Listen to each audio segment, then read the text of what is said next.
I was a little slow in clicking that record button, but oh well. It is time for the worst level in the game. By a nautical mile, which is a fitting measurement unit in this case because it's Rusty Bucket Bay. See, in the back of my head, I'm like, can I think of a good anagram for Rusty Bucket Bay? And obviously, I'm not good at that on the fly. That's a very rare skill. But also, like, what can I come up with that even sounds worse than Rusty Bucket Bay? That's already a level name that sounds deeply hostile to all life known on this world. So we've got some killer TNT crates around here, and we got some bees. Like, this thing is probably one of the least threatening enemies in this entire level. Although, damn, look at the recoil they take from those eggs. Yeah, it's a good thing that we have our analog camera, even though it definitely sticks in a couple of places. And, of course, the ability to slide off of things like that. The ability to keep our notes when we die, sorry. Which is going to come in very, very handy in this level, because you can die in a lot of ways. So, of course, there's a couple of things about this level that are infamous. First of all, there's everything going on with the water, which we will discuss in a little bit more depth in a few. And, of course, there's the infamous Jiggy in the propellers.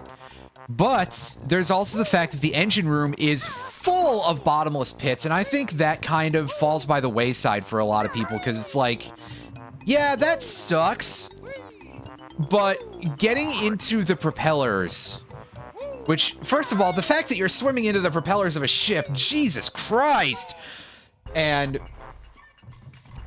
secondly, the timing on it is gross.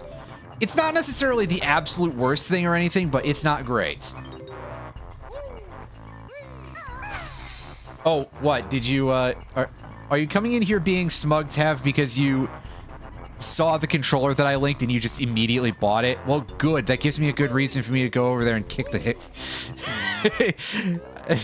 I forgot what word I was going to say in between kick thee and out of you, so there I go.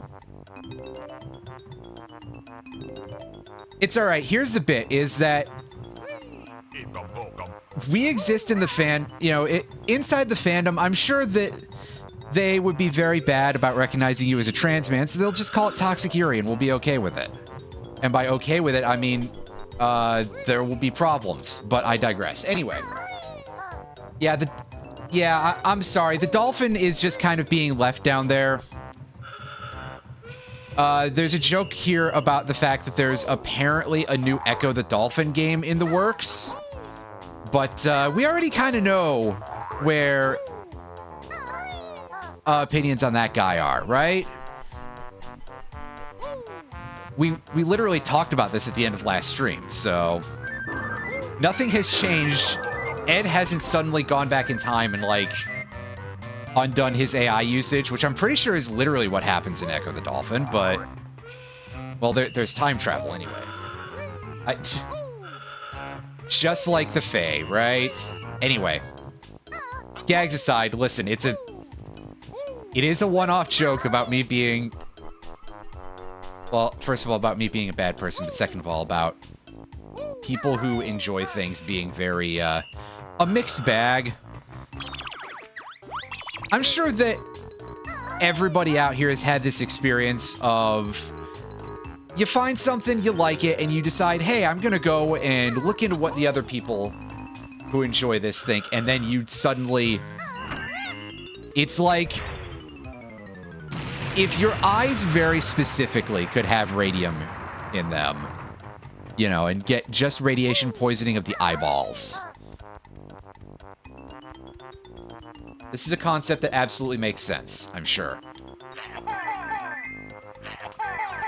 Anyway, we pay the tolls in this level by filling the toll thing with eggs. We can also do it multiple times if we want to. Okay, not that one. I think maybe it might only be the 2, then.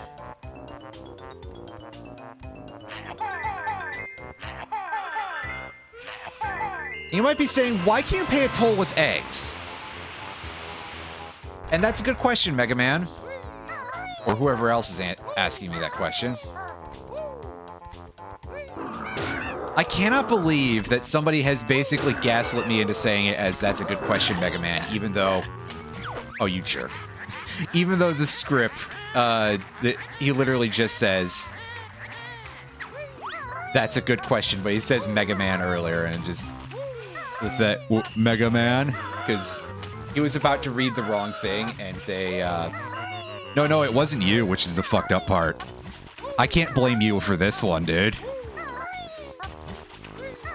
I cannot blame you for that, unfortunately.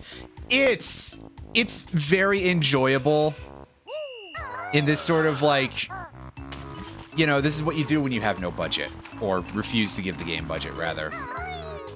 Voice acting in the 90s was kind of, rough. I mean, I can't say that I'm a particularly great fan of English voice acting nowadays, but I think a large part of that is just, like, voice actor direction is not really, necessarily the greatest of art forms in a lot of ways. Often it just kind of feels like there's some very flat line reads. Blah. Oh, son of a fuck, that guy is absolutely whooping me.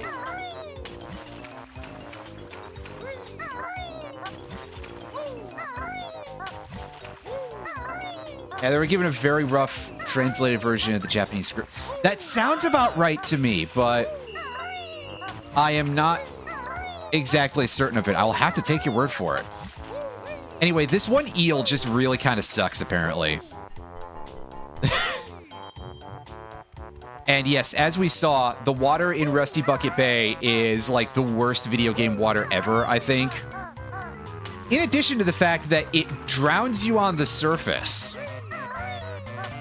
It gets better, and by better, I mean when you're underwater, air is used twice as fast. Thank you, Grunty, for, like, explaining it in a very short and snappy kind of way, because, yeah, somebody at Rareware, possibly multiple somebodies, they're a little bit evil.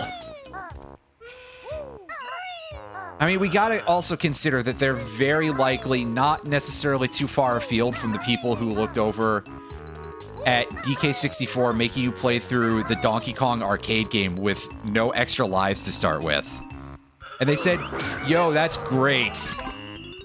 We love that. What an absolute sicko. Yeah, and so for those of you who are not aware of DK64, at least some parts of it, I'll tell you right now, the DK arcade machine and getting the DK coin, or pardon me, it's the Nintendo coin, pardon me. That's like, is it the Rareware coin? No, that's for Jetpack, which is significantly less painful. But the Nintendo coin? Mandatory. Yeah. Yeah, I assume that a very large proportion of people who even know anything about DK64 didn't beat it, just because that's sort of the era of video games we're talking about here. And yeah, this is a very much a room that is like, boy, I wish I could go first person here. But hey, as long as they all die and I get my one up. Plus, we could use some more eggs.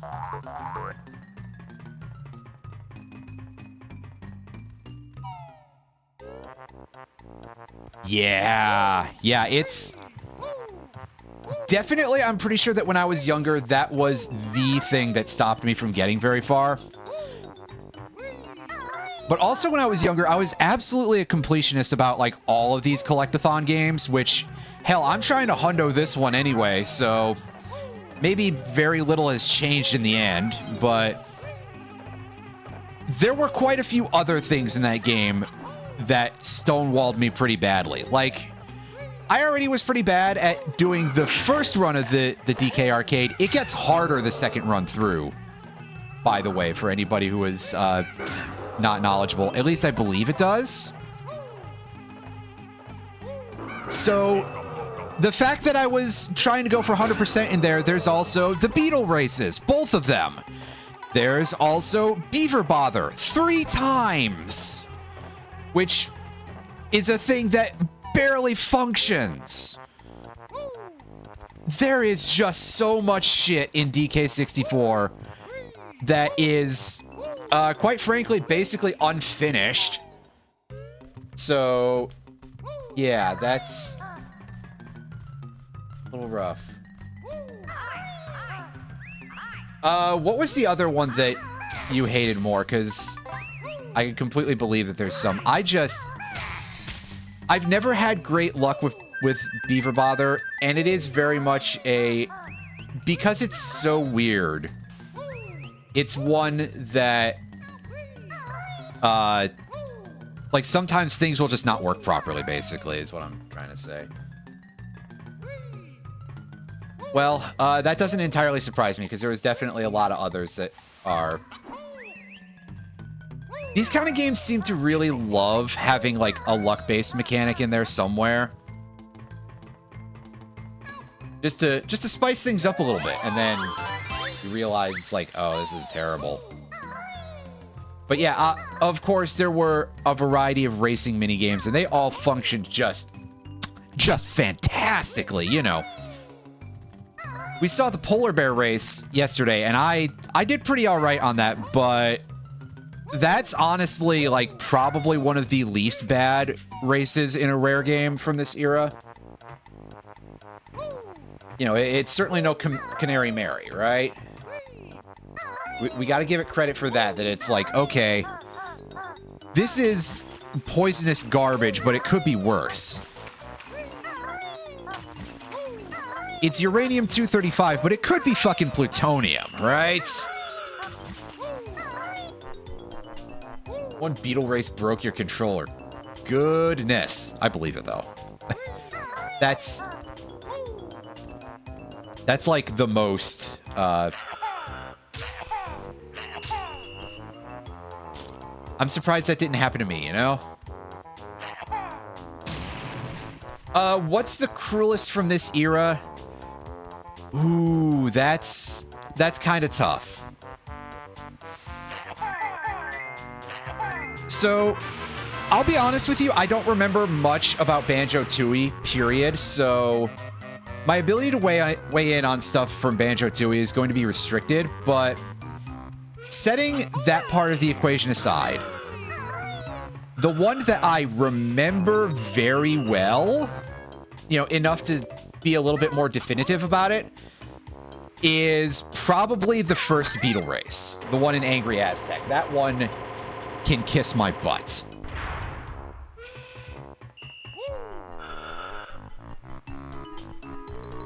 You did punch your Game Boy Pocket into the floor while it was plugged into the power adapter and bent it.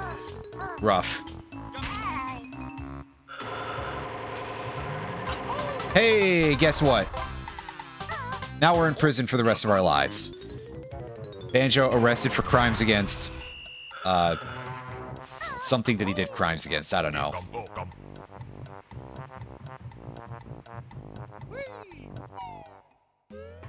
Oh. No, I get it. That's... Honestly, that's kind of understandable.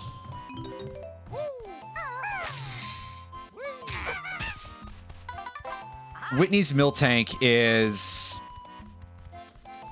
Yeah, they really did decide that they were going to give that thing rollout, and that was its entire strategy.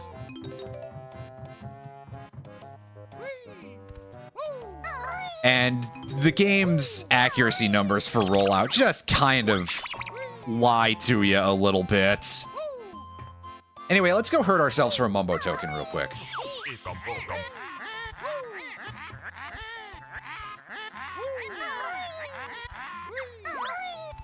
Yeah, don't touch the Bernie thing, childrens.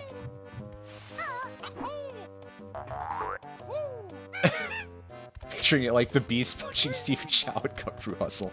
Nice. Hey, Roundy, how's it going? Hope you're having a good evening. Yeah, no, Whitney's Milk Tank is kind of insane, but a large part of it, at least for me, is just like, I wouldn't be able to get that kind of accuracy with rollouts. I feel like I use moves with perfect accuracy and I still miss all the time, and I'm not talking about Gen 1. Like, I could whiff a Swift, all right? And that skips an accuracy check. Meanwhile, there's someone over there who's using, you know, Whitney's over there with her Milk Tank, and she's hitting, like, I don't know how to make a comparison here, never mind. But it's a load of crap, that's for sure.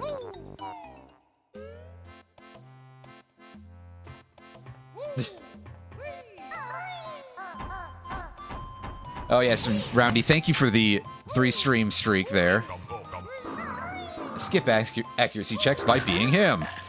I wish the thing showed the stream streak messages, but until then, hey everybody, if you want to say something that you want to never appear on the VOD, a good way is to just continuously watch this stream over and over. Every day. Oh, I got that one already, right? I forgot because I took an explosion in the face and that, like, affects your memory or something. Wow. I was spinning the stick, apparently. No, I completely believe that I was.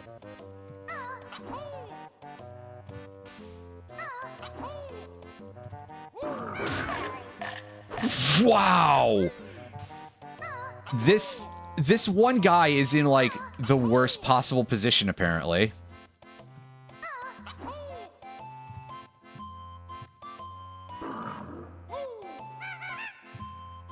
Screw it. That's how annoyed I was getting, is I'm gonna be like, okay, I'm gonna use the Wonder Wing for something I don't require it for. That's right, I'm over here using a consumable. I'm gonna be excommunicated from video games for that.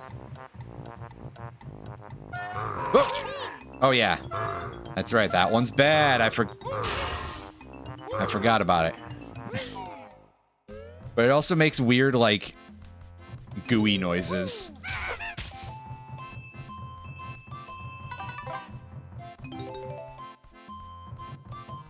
If I need it later, yeah, exactly. As I, like, lope into the final boss massively over-leveled with, like, 50 megalixirs or something. This is how I play every turn-based RPG, basically. Yeah! Universal experience, basically. Oh, hey, look, isn't that Conker's girlfriend? Oh, Conker, that's a video game that... I don't know, I have to imagine Conker's Bad Fur Day has, like, not really aged very well. Also, remember this code that's written on the thing.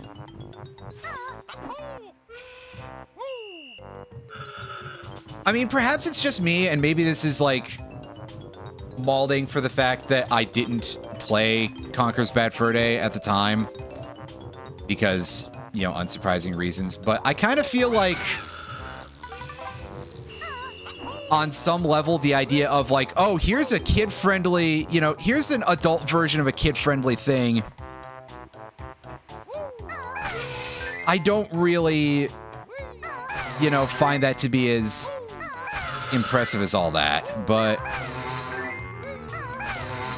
it's very possible, if not probable, that I have a stick up my ass of some kind, so...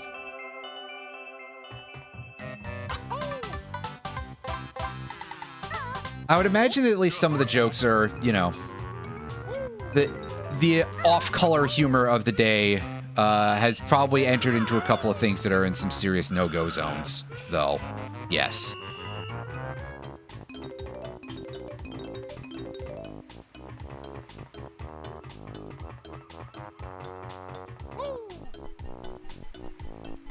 But yeah, that's not one that I've played, to be fair.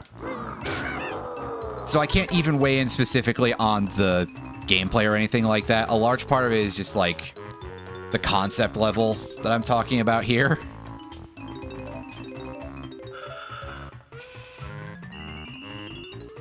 There's actually a surprising amount of very popular video games that I have not played, so... You know, in my defense, if anybody wants to crucify me for that, well, there's a big, long list of other shit you're gonna have to get me for first. It's justifiable.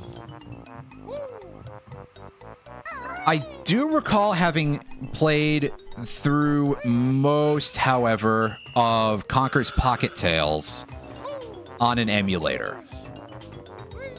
And this is back in the days when your emulation options were no cache Game Boy and that's it, really. Which, by the way, no cache is still out there doing stuff and is still updating no cache GBA as far as I know, which is some serious dedication.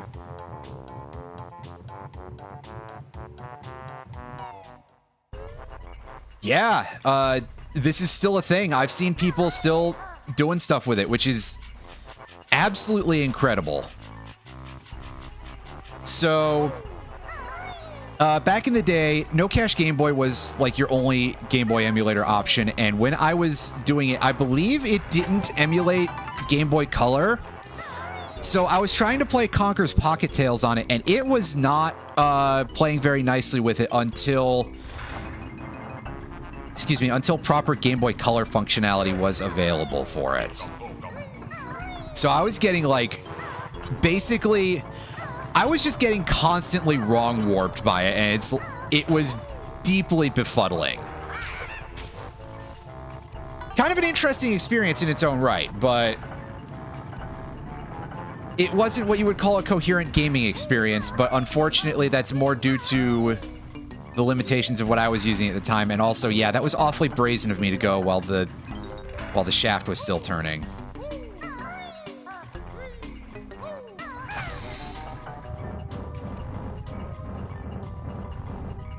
A happy me... I mean, there's gotta be something, right? I couldn't tell you what it is, but there's gotta be something. Of, like...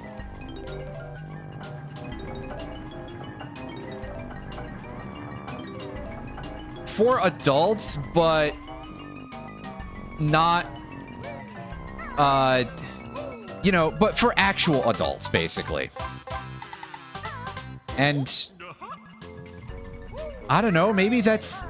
aesthetically somewhere around Atlas, if it was a platformer.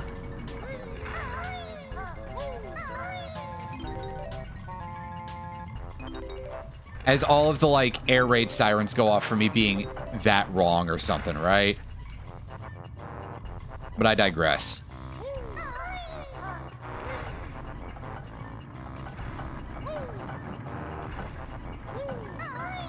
I think maybe I'm mostly just saying that because I'm like, okay, it's a blatant N64 aesthetic and blatantly an adult-oriented game.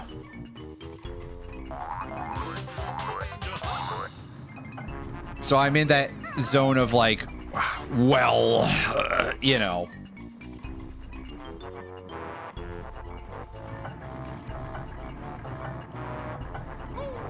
Oh yeah, he did do that, didn't he? I've forgotten about that because I forget. Oh god. Well, that's rip earn on that one already. Whew.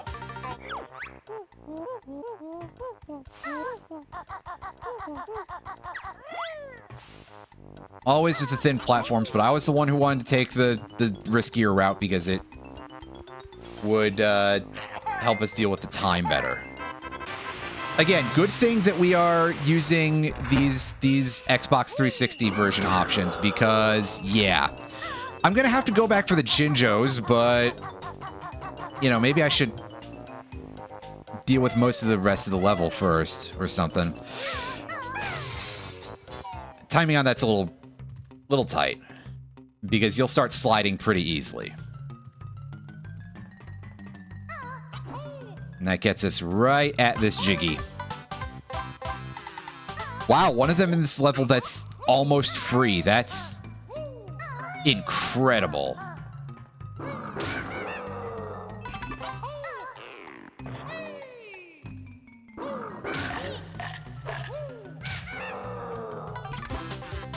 Oh shit, that's pretty cool. I didn't know about that. I have not experienced, well, either version's soundtrack, to be honest with you, but that's pretty neat.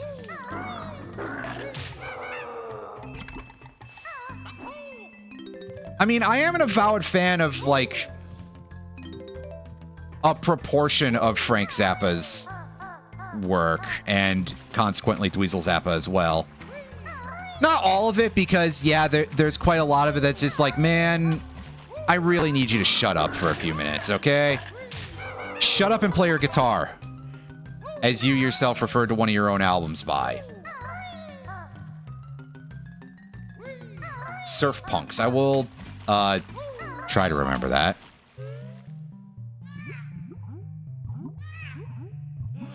Oh, I hear a dolphin making dolphin noises. Which, I mean, I guess what else would it make, right? Anyway, there's our shark for the level, by the way. This was mentioned at the end of last stream that there's a shark in this level. And unfortunately, Snacker disappeared a little too fast for me to even try to kill him. The shark, unsurprisingly, is best damaged by eggs, or possibly only damaged by eggs. And you need quite a few.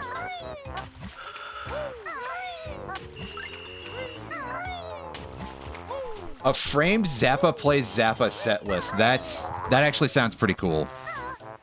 I saw Zappa play Zappa many years ago. They were playing in Chicago.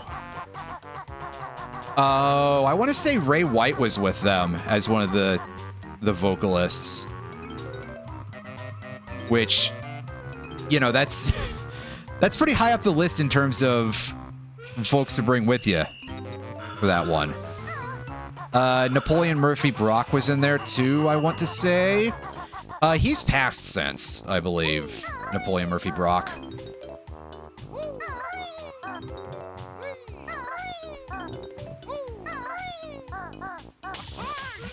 Ow. Yeah, for some reason this acid, well, it counts as regular water, which is probably good.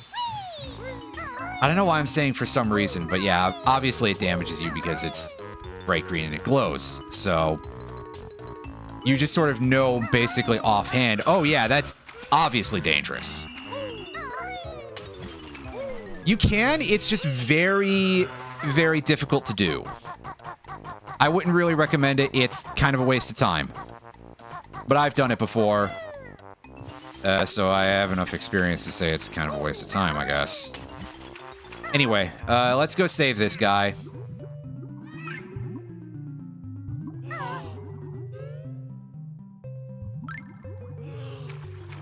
As it says, the chain goes from 2D to 3D. Yeah, it is a 3D chain in here. Out there was definitely at least some part of it that was just 2D texture. Okay, I'm not having this.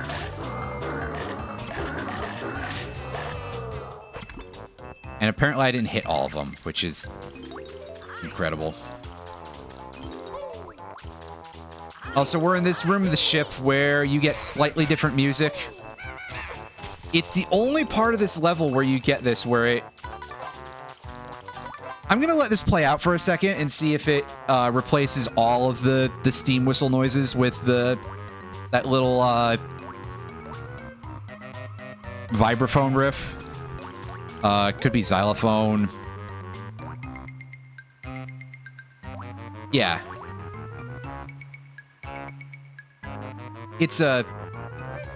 It's one of those instruments. It's a Grant Kirkhope instrument, you know? And replay the tape there. That dolphin got split in half by that anchor. That is rough.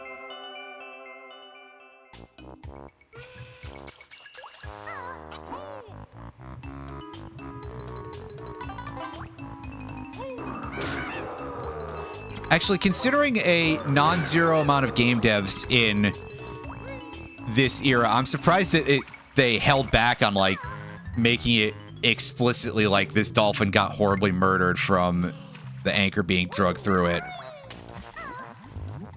Because there are a lot of people who just kind of were like, haha, horrible things happening to cute animals is hilarious. I'm also, like, completely failing this navigation. I gotta fix this.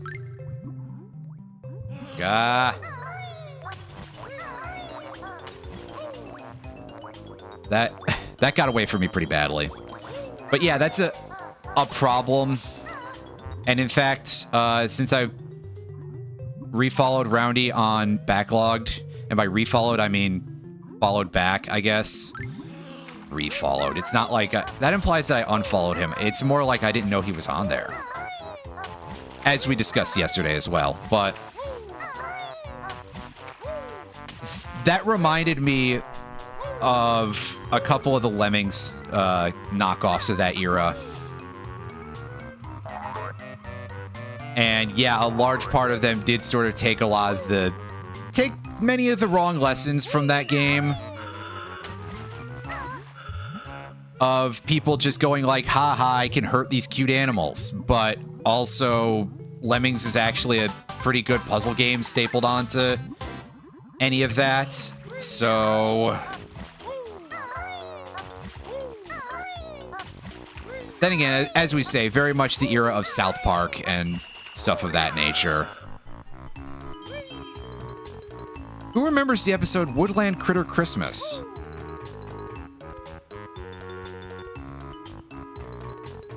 That would be very comfortably, need some big air quotes in the word comfortably there, inside of that genre. Let's go and reopen this, I guess.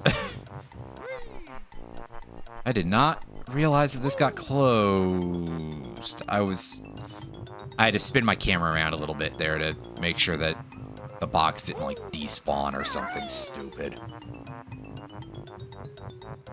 Because usually I just go straight in there after opening up the hatch. But for some reason, this time I was like, I'll go do some other stuff and I'll just have that open for later.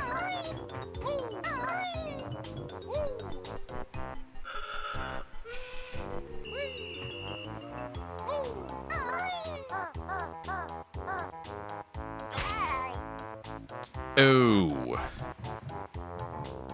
I think that's makeable, and in fact, that's probably the way you're supposed to do that, but we were just barely off there, so... barely.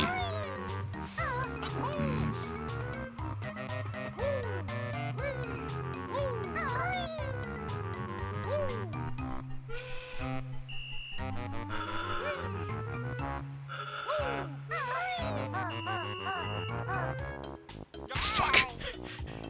Maybe that's not how you're supposed to do it, or maybe I'm just incompetent. I can't tell. Is there anything higher up in the level than that? Probably not near there is the problem.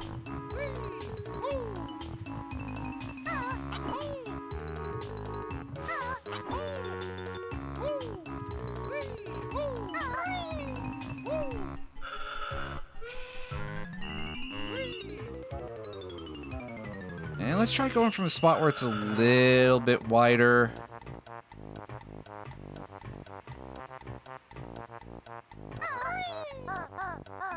Well, it helps if I actually press the jump button the first time, so... that might be the strat if I actually do it correctly.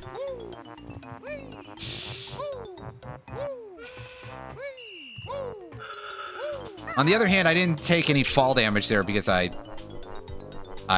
walked off the edge instead of pressing A, apparently, so... you know, we didn't get Banjo any closer to her grisly fate here. Ah, shit! The game didn't like that I made that joke. That's okay. I'm not sure if I did either.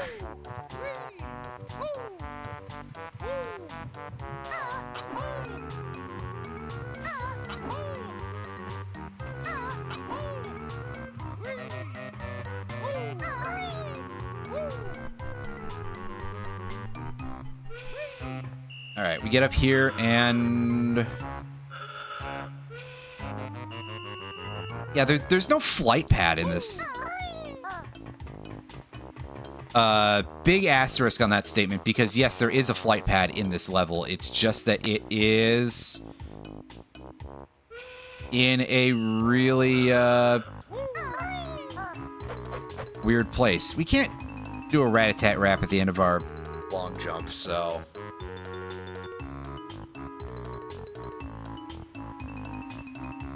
Yeah, and by flight pad in a really weird place, I mean... It's in a place where we can't take the flight outside either, so... On top of everything else... Yeah, I'm at a bit of a loss right now. As to how we're supposed to do that. Then. If anyone remembers offhand, please feel free to let me know. If it is actually any different than that, or if it's just... Do it better, you fool. Which would absolutely be the sort of position that this would be in. See, I knew there was a reason to come down here. I just couldn't remember what it was, and it's... Unfortunately, it's for a Jinjo and not a... Like a honeycomb shell or anything.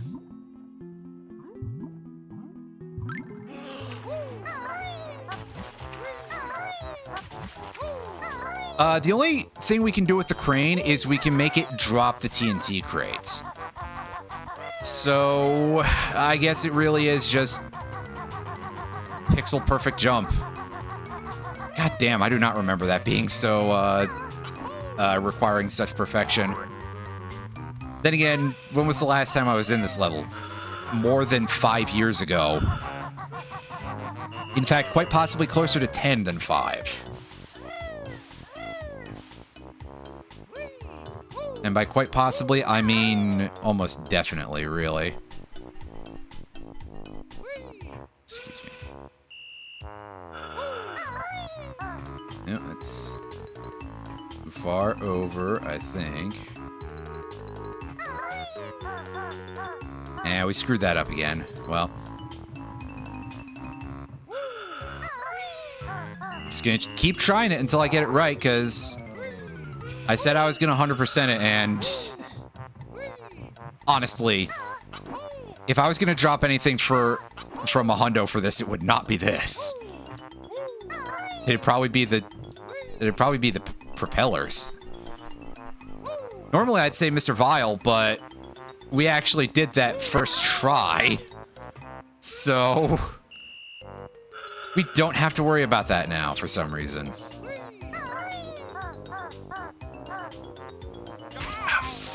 This is terrible. Like, way worse than I even remember.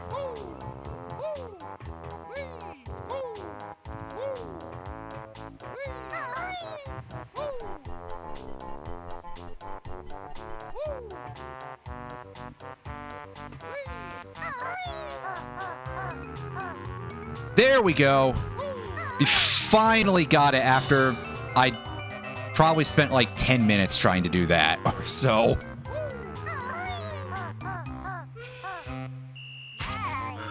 Oh no, my health.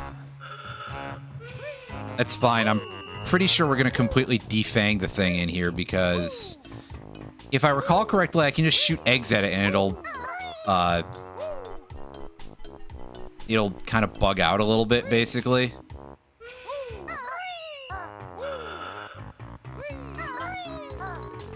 There's a glitch associated with the boss boombox, is what that thing is. I remember that they're called boomboxes because of some reason. Now, if there's someone in my audience in here who I do a lot of stuff with, he's about to say something about the Living Daylights, and no, that's not why I remember. I just remember because it's kind of dumb.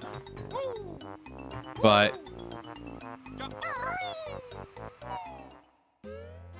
anyway.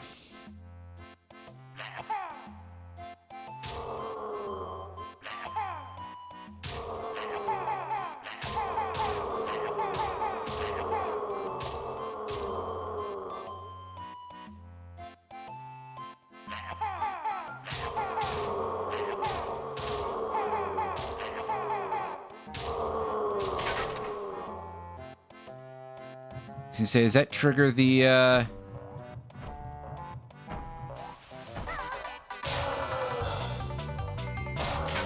Yes. See, you're supposed to actually fight this whole series of these guys in order to get the Jiggy, but we just kind of skipped it by shooting his first form before he could enter into boss dialogue. I just felt like showing that off because, honestly, why not? And then I feel less of a need to use as many gold feathers. I mean, I still use some, obviously, because I kind of wanted to not die. But there's certainly a reduced call for it. Which, at this point, I'll take reduced over nothing. Right? And that's not where the last 4 notes are. So I am missing 4 notes, and I want to go take a quick look in here and see what we are... We're missing 2 Jiggies and 1 honeycomb piece, which I believe the honeycomb piece is inside one of these shacks.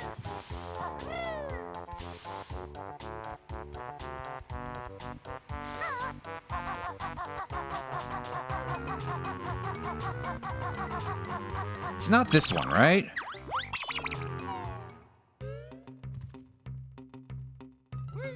No, well, it certainly shouldn't be, because we've dealt with this place already, right? Sure looks like we have. Yeah, and there's the jerkfish down there. We can kill that guy, I think, but it's also kind of like Snacker the Shark. Except you don't have to worry about being timed on it, and also the overall benefit is kind of not much.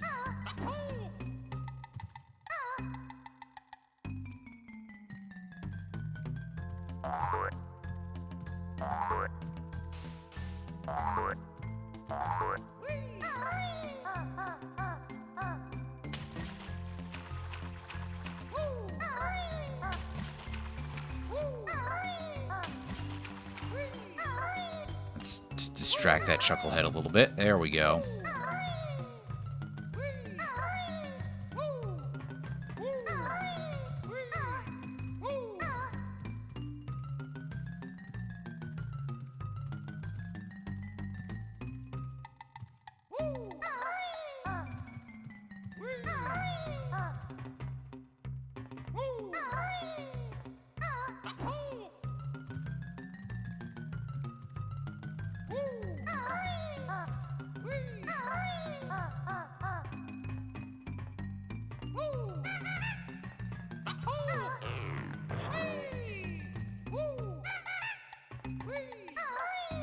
Okay, so I guess there's nothing in here. It's elsewhere. Hey, get away from me. I'm not interested in it. Oh.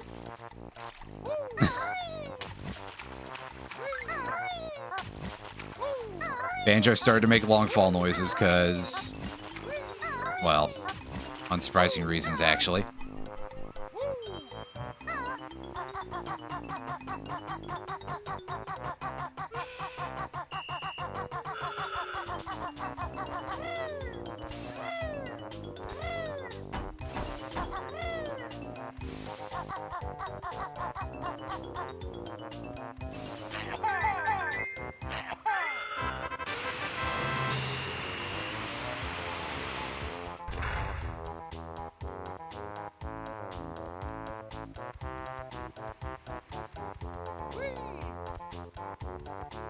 Okay, we've explored these ones, I believe, but there should be a blue Jinjo in one of them.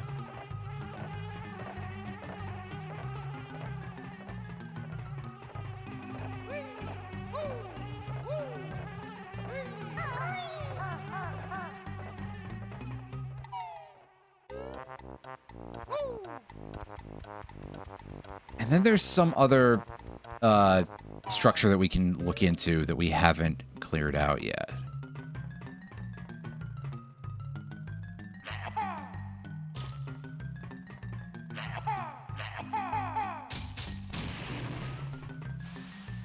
Can we get another one up here?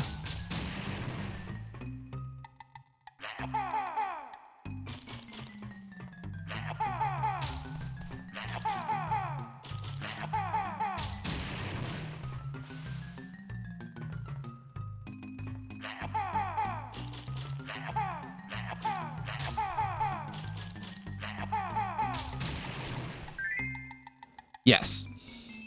Well, that's cool.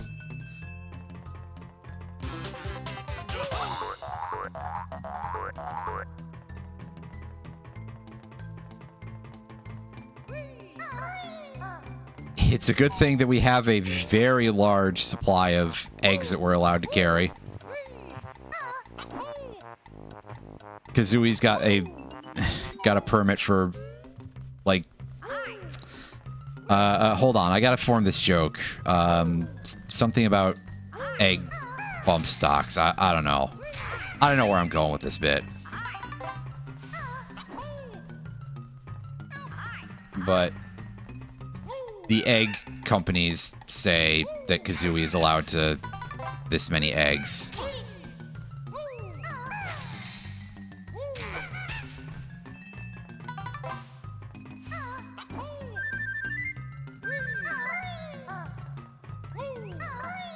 I hear you. I just don't know where you are anymore.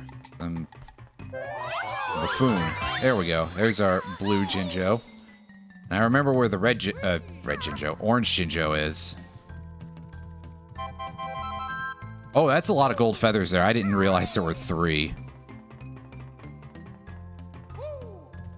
So I guess I only got the one before.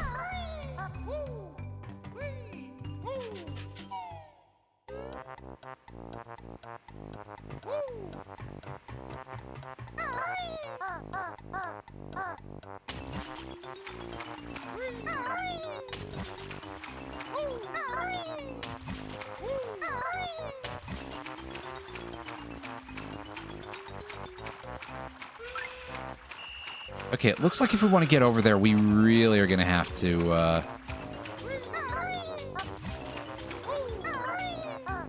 get back on the ship.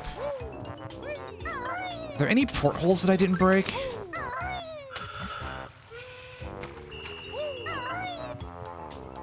Rusty Bucket. Twycross, England. I don't know where that is in England offhand. That definitely sounds like a real place, though. Anyone remember where in England Rareware is headquarters? Or was headquartered? Headquarters. Wow, okay. Listen to me. Actually, you probably shouldn't, and that's the problem.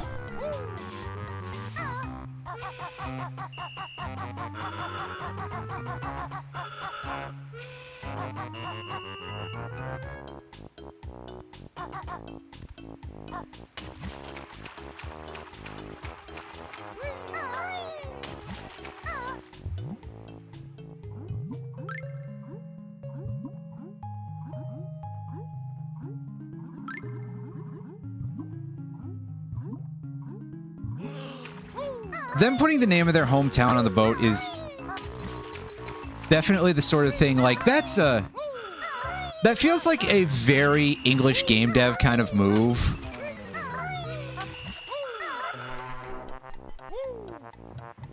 It's not exclusive to English game devs, obviously, but it definitely feels like more of a phenomenon that you used to see in this era, at least, from game devs of a more British persuasion than, say, you know, any of their Eastern counterparts, right?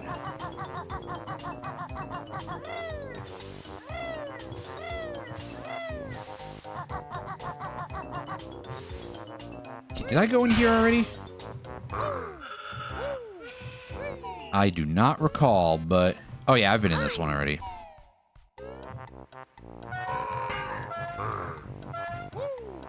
Yeah, these are on an angled surface, so I know that those are not the ones that we need to break. They don't lead nowhere.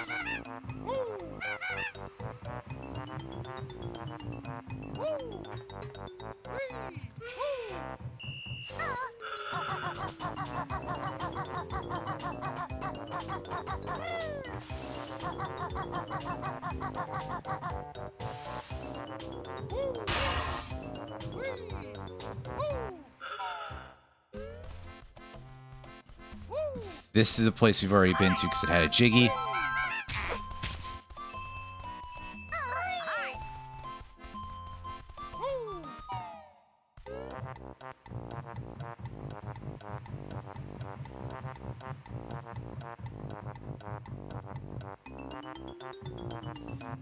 This is the front of the ships. This is an engine room access, I think.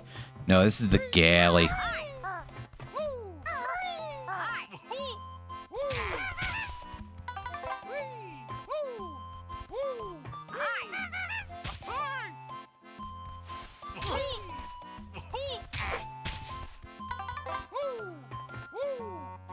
All right.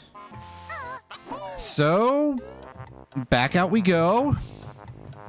As I continue on this quest where I'm looking for 4 notes as opposed to something truly useful. This could be it, judging by the sort of positioning here. Yeah, this is a room I haven't been in before. So there's all our notes.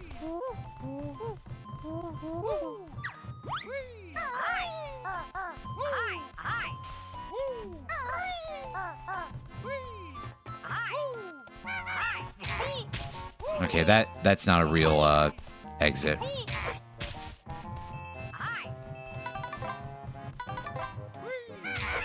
I wouldn't know offhand, so I can't say much there.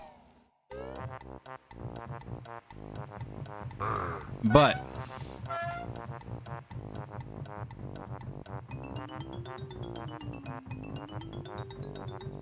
now we've got only 2 things left to do, and the first one is that we got to figure out where the hell that thing that I keep thinking about is.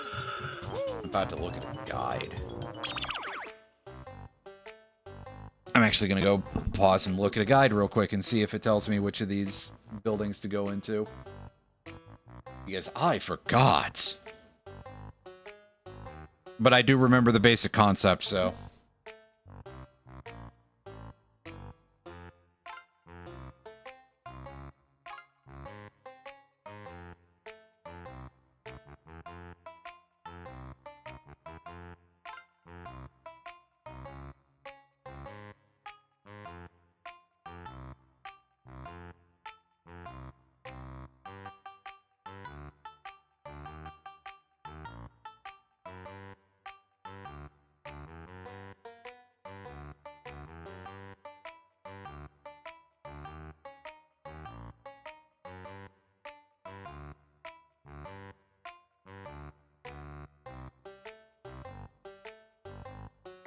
Okay, so it's inside of the old tin shack there where we, right by where Snacker hangs out.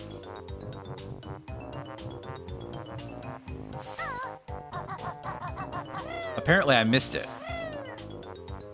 I guess I just couldn't see where the flight pad was from any of the camera angles, so...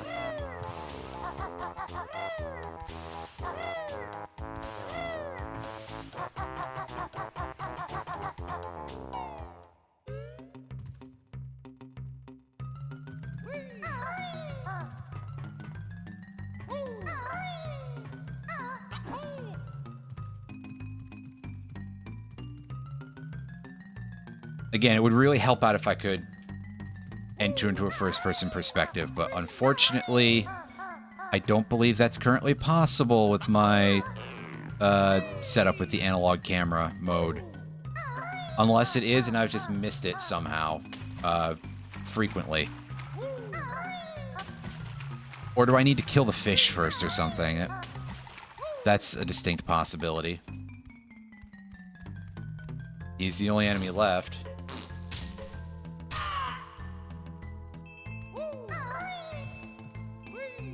Yeah, that didn't seem to do anything, because it would have played a tone or something, or given me a camera angle. Here's what I'm going to do, is I'm going to go in here, And I'm going to check the controls real quick. And see, those are all tied to that thing. So I guess what I'm going to do is I'm going to go over here and I'm going to turn the analog camera off for a second. Which that upsets me a little bit. And scan around this room here.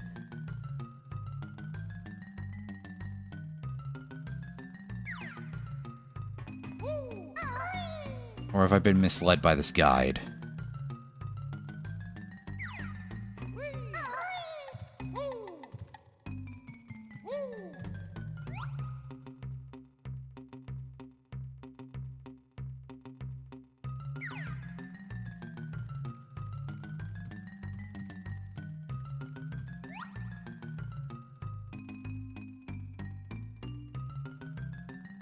See, there's a shock pad over there.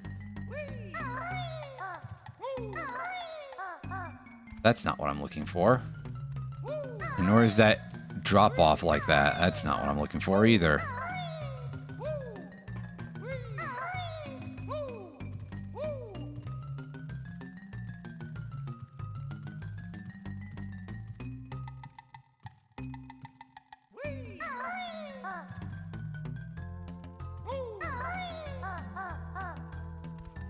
I could try coming in from above and that might work better.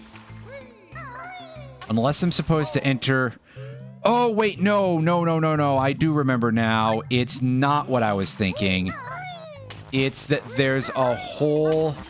Yeah, you can kind of see it there, from the light coming in, that it is over this way, and Snacker is guarding it quite rudely.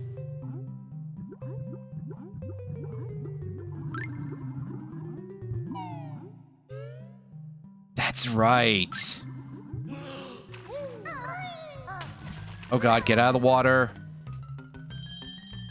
Okay, let me go fix the camera controls again. The analog camera on. And there we go. Oh. Get out of here. Whole lot of good that thing is doing us, huh?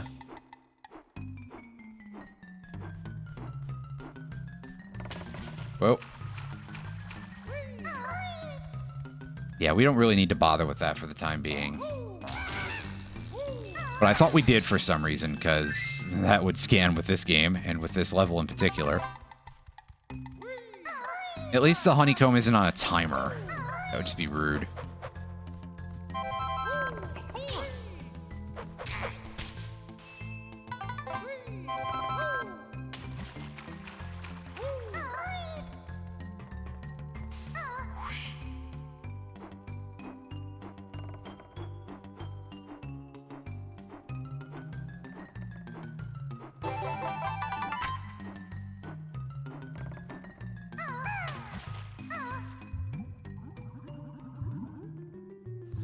Okay, now that we've got that, let's get on out of here. Over to the boat. So that way we can go do the scariest part of the whole game, basically.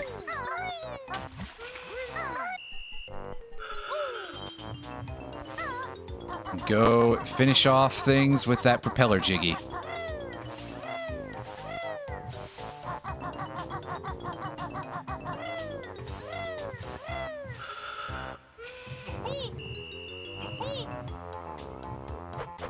Oh, I gotta barge it, huh? That makes sense, but still. Yeah, don't just butt stomp straight down or you'll land on the beehive and you'll release the bees, and you won't really like that very much.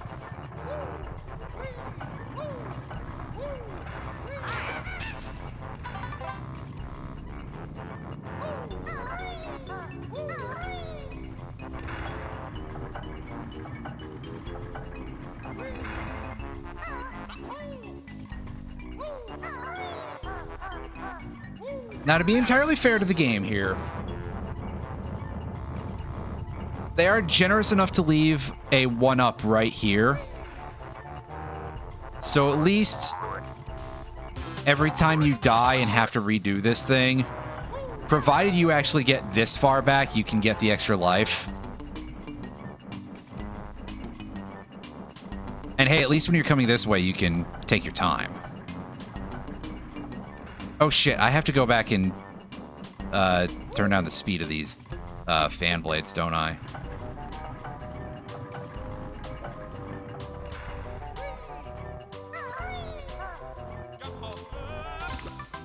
Yeah.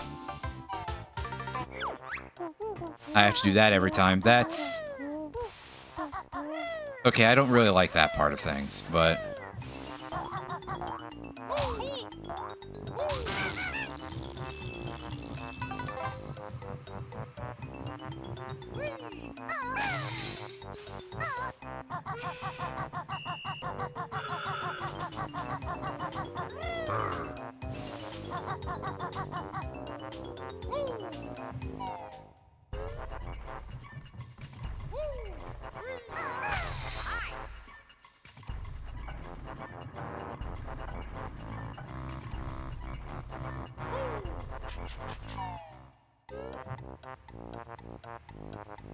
Here we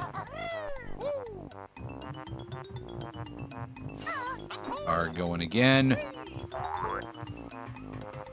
Back in this general direction.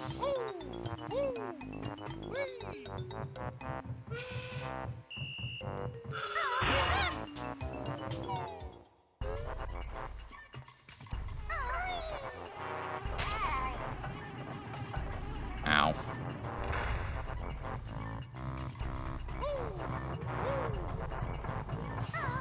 Did that last jump for security there.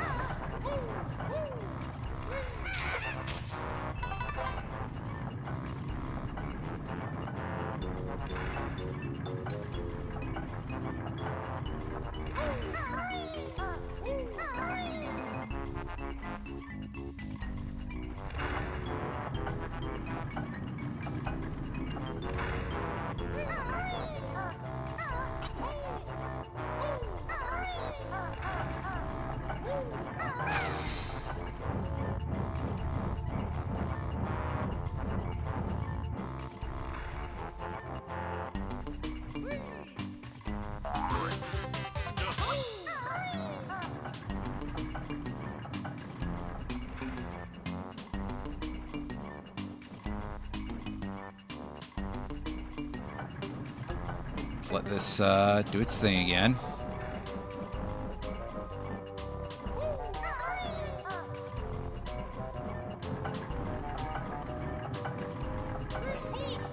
Oh.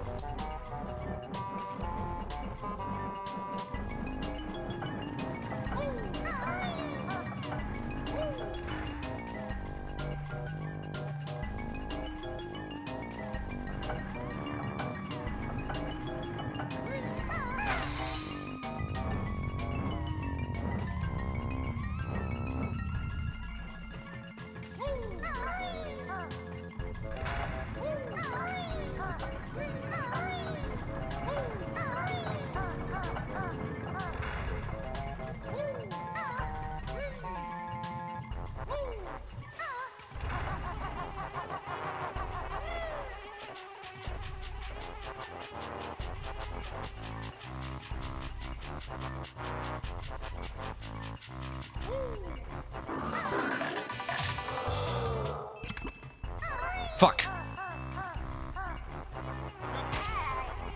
Being perfectly honest with you, I think I should just take a mulligan on this run, because there's no way I'm making that, but...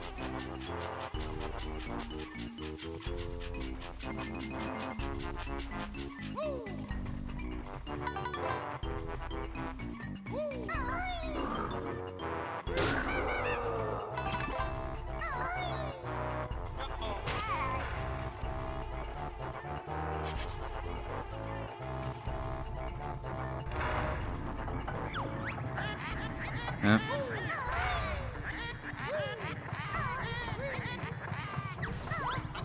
You get to hear another grunty rhyme, which it's been a minute. to be honest with you, but of course that's because we haven't spent much time in the lair. Fuck! Whoa! It's getting around, you fool.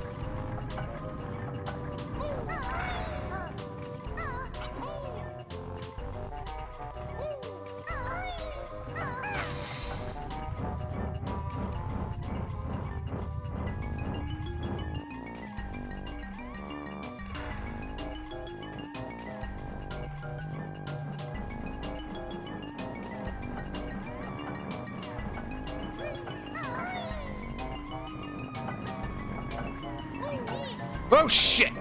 Fuck! God damn it! I hate the engine room. It really is just like literally everything here is instant death. Oh, and now I gotta go to the back again and slow down the inner rotor blades that...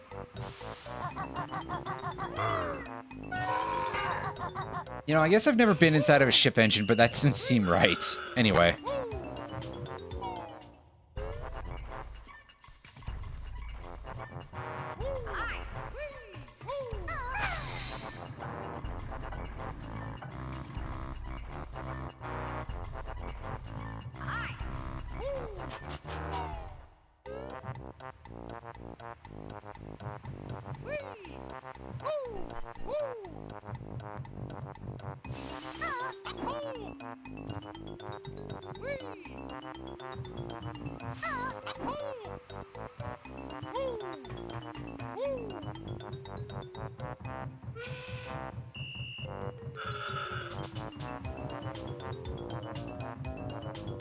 And of course, I went around this in like the absolute worst way possible. Good job, me. Well, doing things that way just to...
Oh, hey, shit. Let this, reconfigure itself. Oh, fine.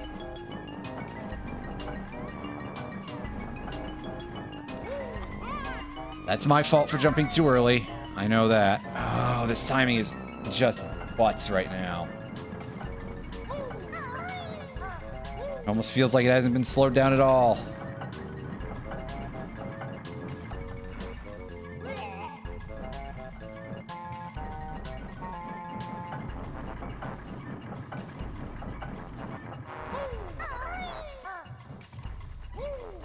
Alright, so let's let this start rotating.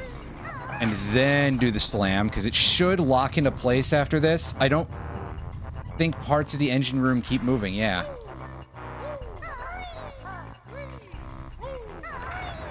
Alright, so the shaft's rotating is fine.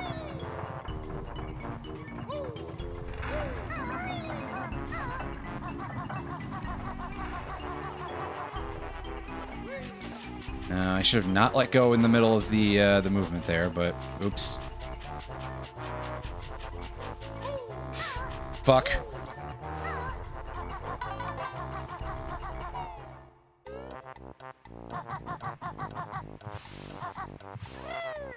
Alright, we gotta book it, gang. Honestly, that's not the way you book it, but... We might still be able to pull this off.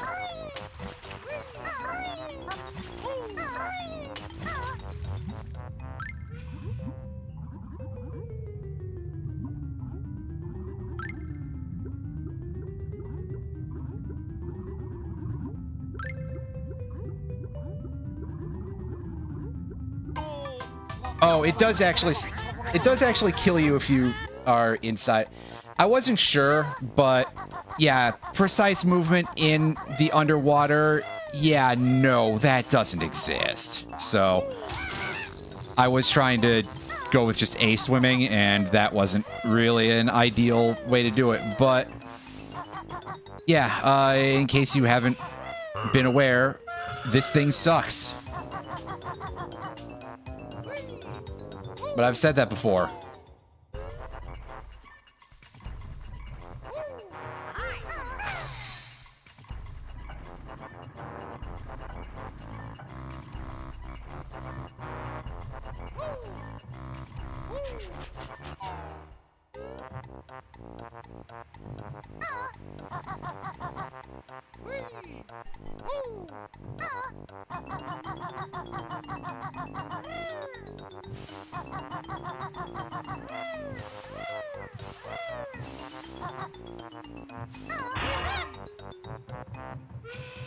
There, Banjo.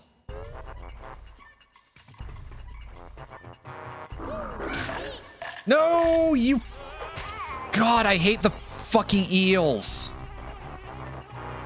Their hit detection is so bad.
Sec, everybody.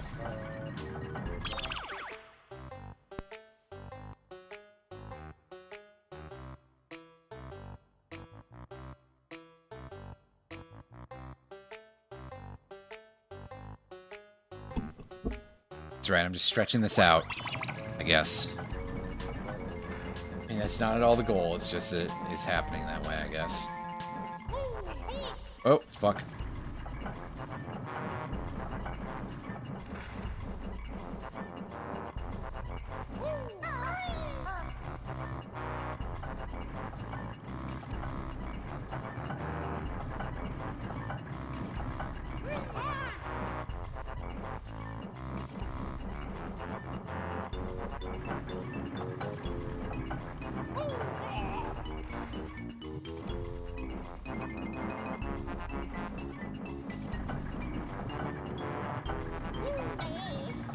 Fuck you, man! Fuck you!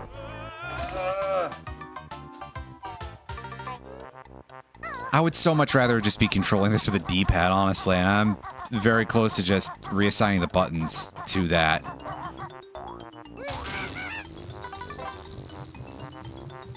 I mean, even then, we'd have a turning radius, but whatever.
Fuck.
Don't do that yet.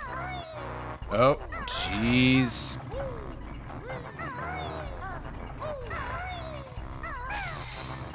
That's not what I wanted to do, game, but okay. And then I just... It's very funny that that actually has, like, collision. But... obviously, yeah, I failed that so badly. I loathe this part of the game so much. This is... like, why? Why would you do this? Other than the fact that, you know, as we said before, WarioWare's hearts are filled with evil.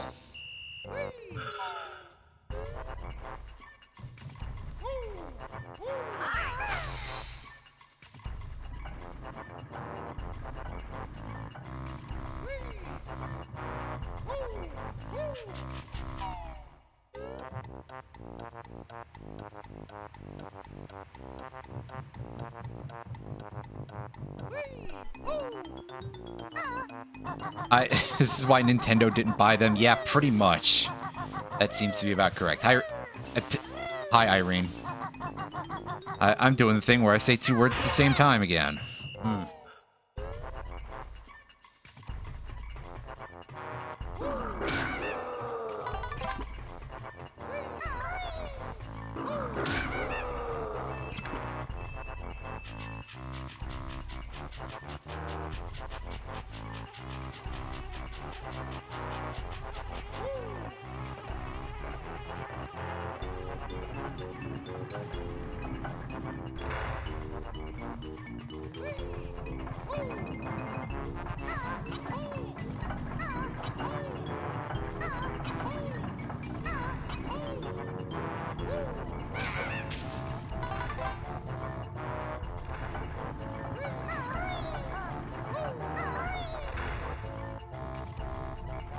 Yeah, certainly. Otherwise, they end up just making Kinect shovel. Wow. I got too slow in that because I wasn't going straight forward, but we've got... Insert Aerith joke here, since it's easier than beating Final Fantasy Mystic Quest. Well, thank you for the 100 bits, and we're doing this again because of reasons.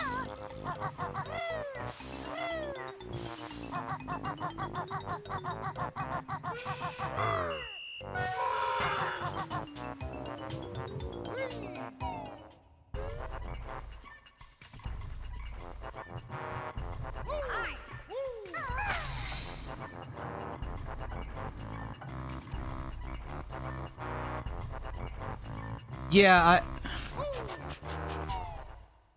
it really is ultimately a very strange choice, but it's like, I mean, I guess at least they were experimenting, which is something that you can't necessarily say about everyone in that period.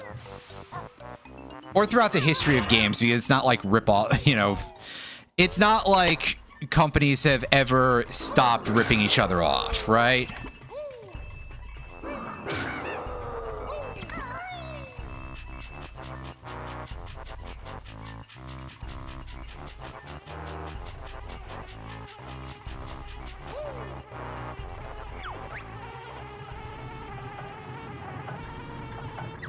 Oh yeah, we didn't see the Beehive's message earlier. Oh well.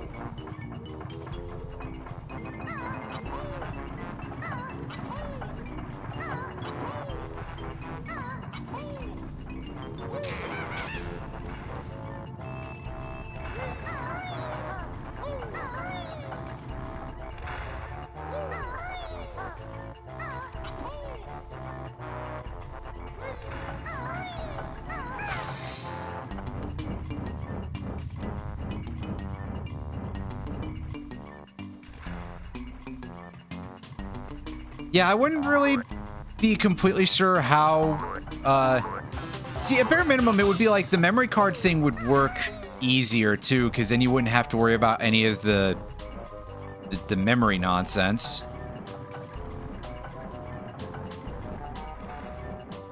Or camera angles in DK64, yeah, and this game, too. Granted, this was also kind of an era where I don't think anyone really was all that good at having decent camera angles in 3D games, which, like, wow, it's a it's a very underexplored thing at this period. Who can... You're kidding me. You're kidding me right now.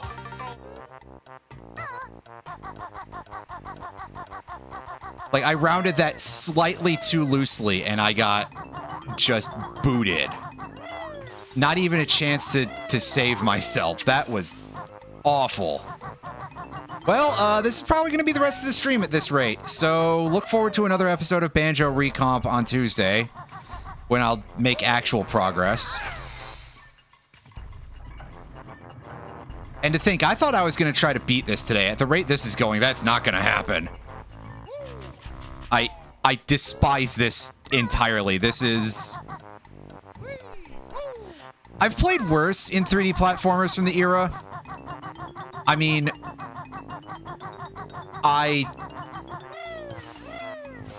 what level was it? Whirlwind Tour in Space Station Silicon Valley, I think, is the one where I threw in the hat. That one was pretty bad.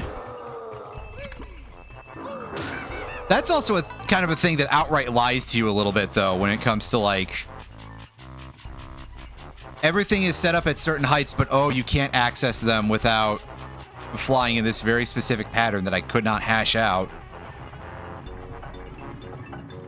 Plus, there's those boss levels that are just, like, complete gameplay changes that are awful. I mean, it's a cool game, but also there's a lot of parts that are just like, man, at least make it playable, right? But I digress.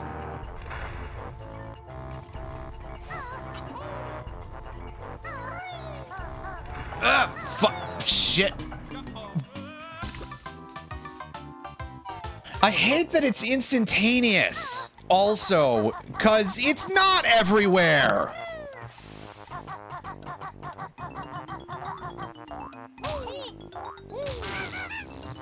And especially in a case like that where the ground was flattening out to an angle that I would have been okay on.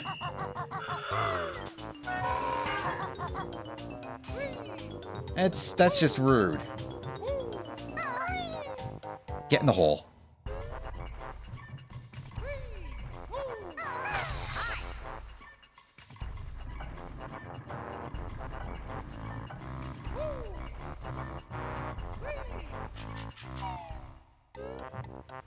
Yeah, plus after this, Click Clock Wood is what we have to do next, which is just very, very long.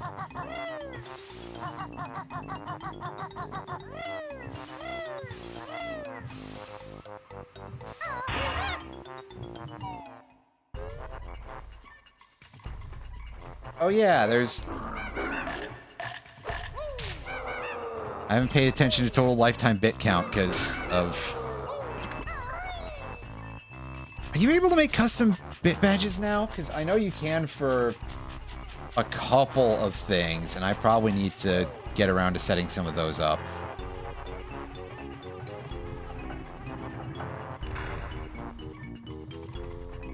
Because there's a lot of just, like, weird little features and stuff for this that I forget about.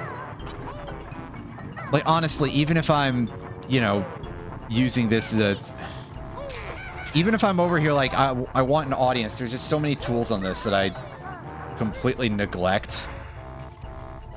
Maybe because the main thing I want is just the broadcasting, right? But, eh.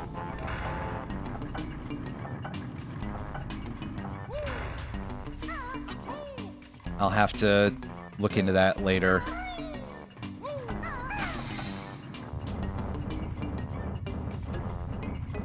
When I remember to, which, yeah, good luck with that.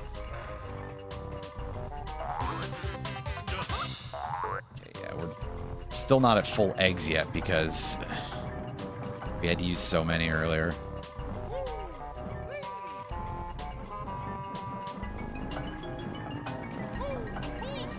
Whoa, hey.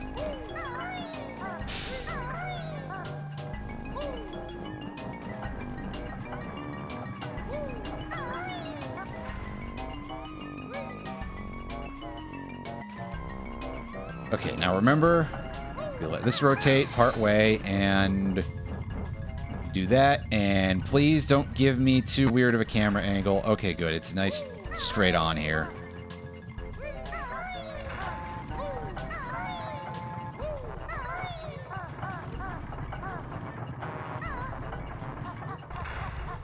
Although the camera sure did turn 45 degrees while I was in the middle of waiting there, didn't it?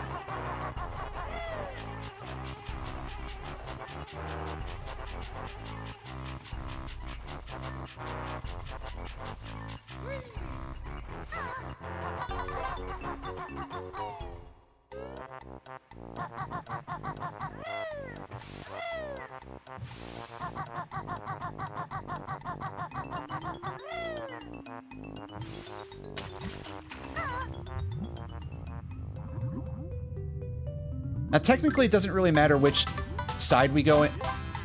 Wait, 9? Fuck do you mean only 9? Did I forget to get the Jinjo Jiggy? I'm pretty sure that's what I forgot was getting the Jinjo Jiggy. Well, that's fine. We got the propeller Jiggy. So now I have to actually finish the level.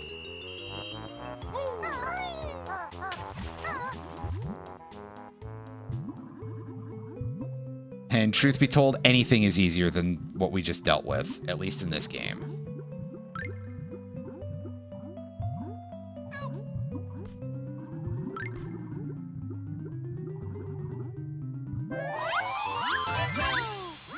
Although they really don't want it to be. Fuck. Yeah, we're gonna die for this because, yeah. God. Now, maybe, just maybe, if the camera didn't whip not even 180 degrees, it turned like 160. It turned less than a full rotation because the camera angles in this game are dog shit. And like horrendously uneven. Like, look at that. What is that? Other than really, really bad.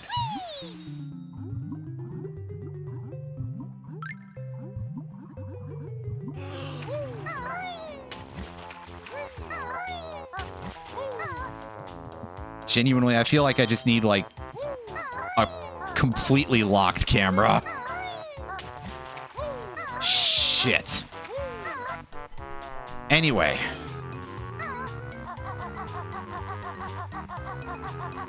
If we can stop having the worst time ever for like 5 seconds here. Oh, wait, no, we're still in Rusty Bucket Bay. Never mind.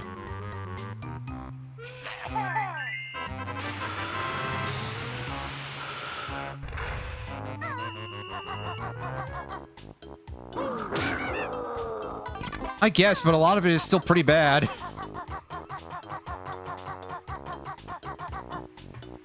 Like, hey, over here we get to go rescue a Jinjo from a shark.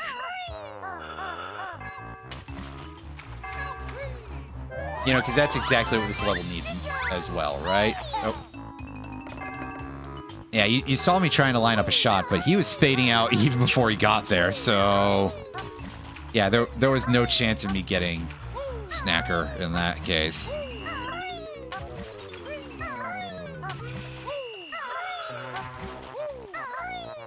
They gave me the super shark, apparently. Alright. Keep crossing.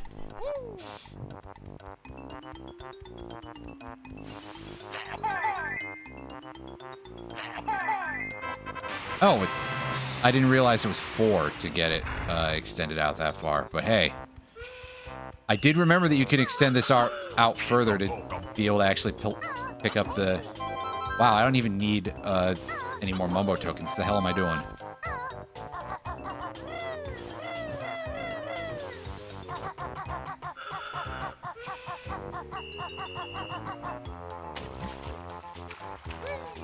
Yeah. At least there's a ladder over this side of things, so I can get over to the green Jinjo a little bit easier.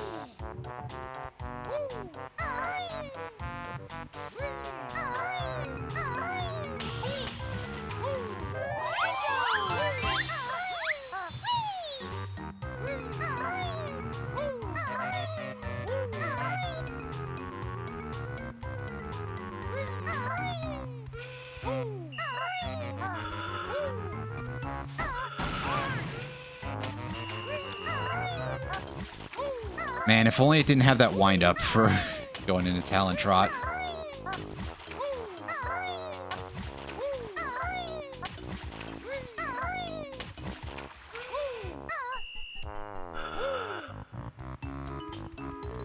It's like trying to cast any good spell in Dota.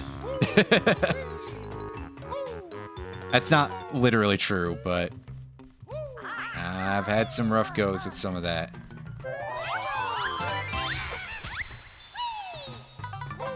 Okay, so I think the last Jinjo we're gonna have to go, we're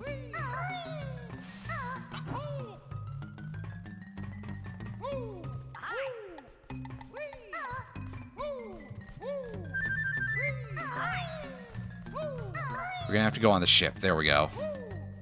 Just let me terminate that thought properly.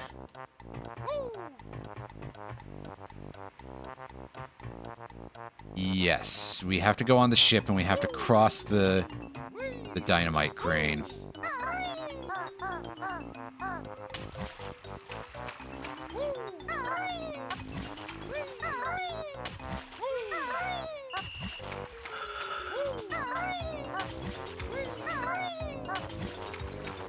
Oh hey, I just saw somebody that I still follow and literally have not watched in years go live on Twitch playing Terraria.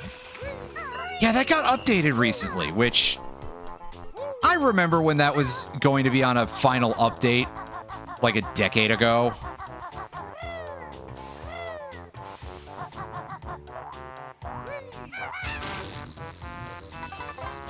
I guess nobody would have bought any of Verdigit's other games.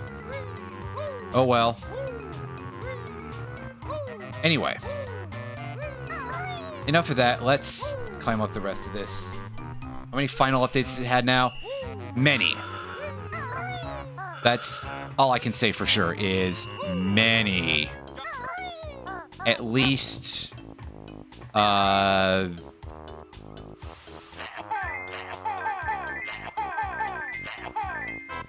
several that were at least very specifically declared final updates. I can say that, because Like, I think version 1.2 was declared a final update. The Labor of Love update or whatever it was called, which is like version 1.4 or something, was, I think, declared a final update at some point. And I guess at least he hasn't specifically name-checked this one as a final update, so that way we can't, like, joke about how much crow anybody's eating a week later when he decides, oh, yes, I need to add another new type of boulder or something. I tried to come up with something ridiculous, and all I could think of was a new type of boulder, which I believe the newest update does include a new type of boulder. I haven't played it yet, because I haven't played a whole lot of video games in the last week or so, period, outside of stream. I did play the Ball Pit update, and there's a not huge amount of stuff added there, but it's pretty alright. It kind of doesn't move the needle in either direction, in my opinion.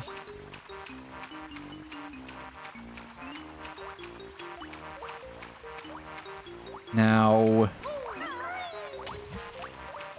in order to move further, we have to find another water switch that will operate only temporarily. But I forget where it is. Is it in this room? No, it's in the same chamber as Rusty Bucket Bay, I think.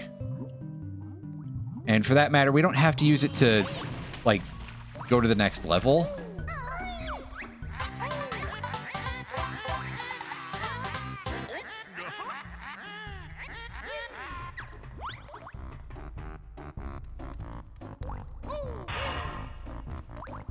Yeah, that one's just there basically right out in the open. I think this way will take us over to this door. Oh no, this takes us over to the switch, and we need to use this to go to, yes, to the 640 door. Which means we literally could have just skipped that at this point, so that's cool.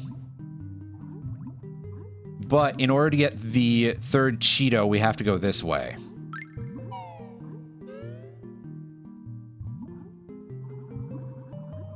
Oh, look out. It said look out.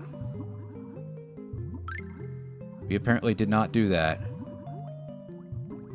Where do we go? Is it not in here? No, it's got to be in here, right?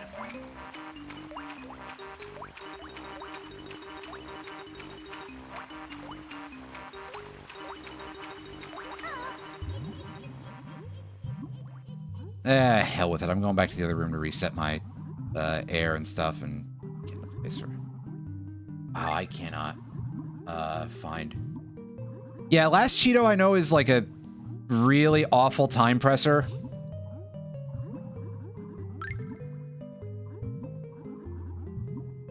So...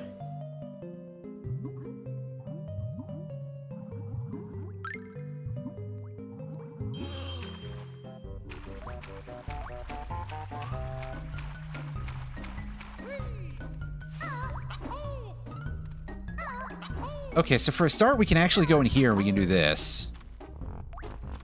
Okay, so is it actually in this room and not in the room I was just in? But anyway, we've opened that door.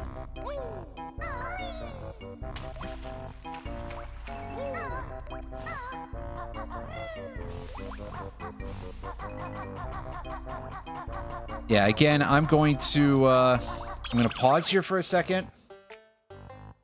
And I'm going to toggle the camera control for a brief bit, just to see if I can get any sort of a read on where literally anything is in here. I mean, I see the water switch.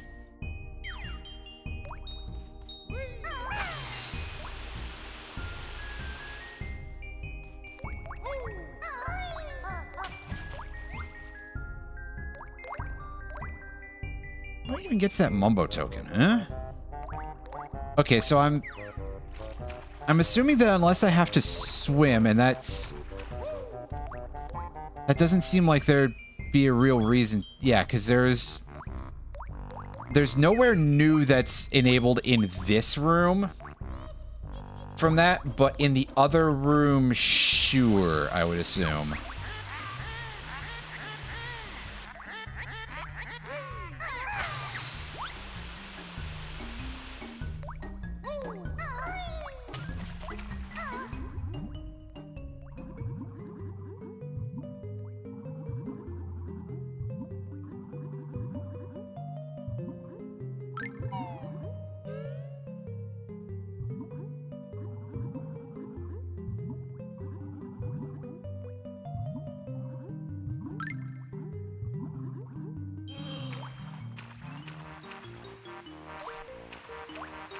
Oh, there it is. Yes. Okay.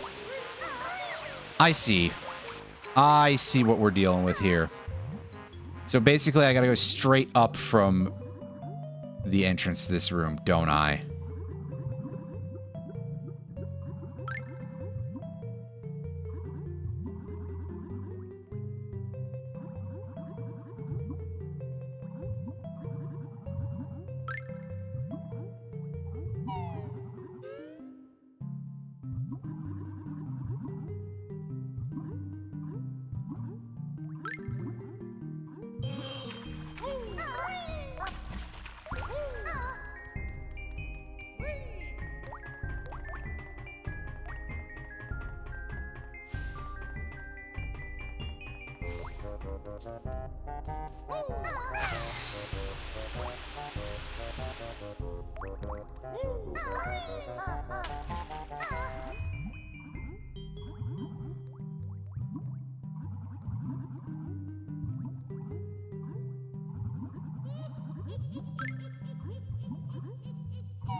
Okay, so it's not even...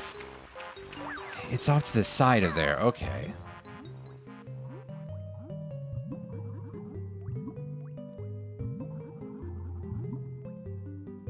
It didn't really help that I did, like, really bad motion at the end there anyway, so...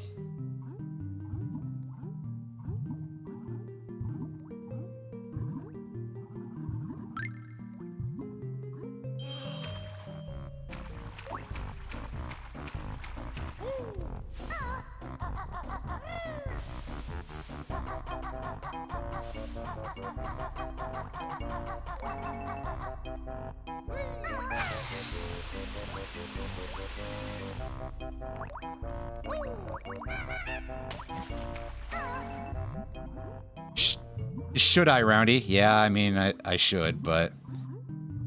I'm not good at this type of video game, so...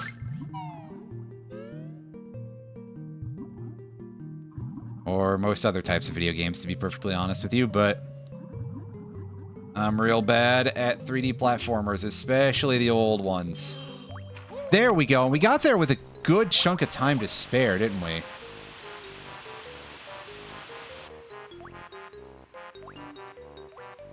Turn that back on. Hey, guess what, Cheeto? I'm neither a pumpkin nor a crocodile.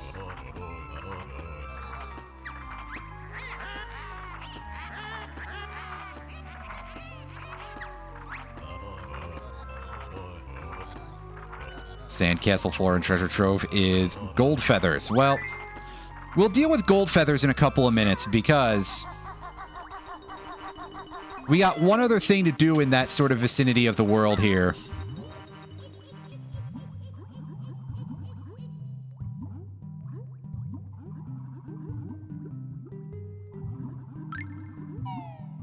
Gold feathers would be like a James Bond movie in a world with talking animals. I feel like Kazooie has watched Gold Feathers at some point, you know? Rare would probably make a joke like that.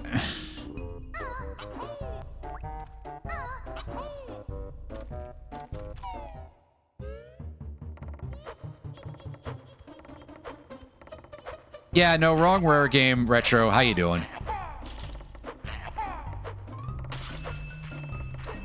Okay, so yes, this tunnel can, by the way, be crossed with the Wonder Wing just fine. But I did want to show off that, yeah, you can kill these things with eggs. Because we really haven't had a good chance to do it otherwise. But that's one of the small handful of enemies in this game that I remember the name of, and they're called Whip Crack. Why do I remember this? Because I watched Alan play a mod for this particular version of the game, and it referenced that in the text. So I had to go and look it up to be sure. Because I was like, yeah, I seem to remember you can kill the weird plant things with eggs. And sure enough, it was in fact the correct name. But I mean, enemy names in platformers and learning those, it's always a bit of a weird to do. That way is just directly out, I believe. And for now, we want to keep going over here because... Yes, we saw the Click Clock Woods poster earlier, but we could not fill in any of the jiggies. But now we can. And I would assume that they put that there because that way you don't, like, end up screwing yourself over by sticking too many jiggies in way too early. Which wouldn't necessarily be an easy thing to do, but it's a thing you could do. Starting freshly picked Tingle's Rosy Rupee Land. Oh my goodness, that... I have never seen that game all the way through. I've seen, like, a video about it years ago, but, I mean, first of all, we all nowadays kind of understand how reviewers are on YouTube, i.e. full of shit. And B, that only shows you so much material anyway. And C, that absolutely seems like an Alan game. My guy loves the weird shit, and that is some weird shit indeed. Oh, I can't imagine it's cheap. Because it's one of those games that did not come out in this territory, and again, we're talking EU copy. Like, I'm sure that EU copies of other console games are not, like...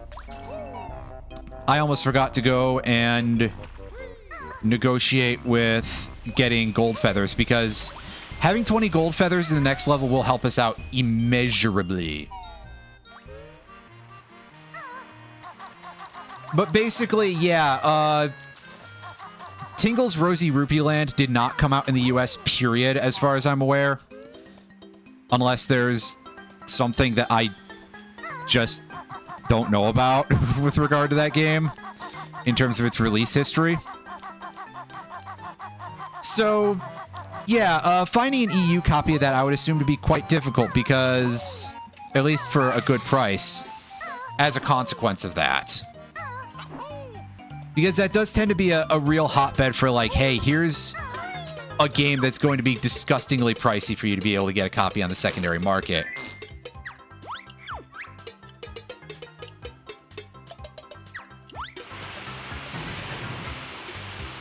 Meanwhile, like, usually Japanese copies of games are a lot cheaper. Years ago, I was looking into finding a complete in-box Super Metroid. Japanese one, anyway. And I remember seeing those and finding that they were quite a lot cheaper than English Super Metroid. In fact, possibly even cheaper than just buying a loose US Super Metroid cartridge to get a Japanese copy. I never did buy it because it still was like, oh, it's $70. Which, I'm not a big fan of paying an amount of money for a game that is more than it cost when it came out. Just period. But I digress. Setting any of that aside, that, yeah, generally speaking, for most games, it's going to be cheapest to get the Japanese copy, and then the EU versions will kind of vary. But if it's something that's an EU release with no US release, that's where the pain prices come in. And then, of course, US prices in general are just kind of jacked up, probably because, you know, a bunch of fucking rich kids with their nostalgia, you know, doing all of the secondary market buyouts, kind of, you know, like Martin Shkreli with the dual lands. Translator's note, I don't actually know if that was true, but he said he wanted to one time, supposedly. On the other hand, I'm not going to say the phrase allegedly about anything that Martin Shkreli ever did, because, like, I mean, the list of people in the running for worst human being ever is pretty long, and we're finding out it's even longer than we've thought in many ways. But also, it's Martin Shkreli. Anyway.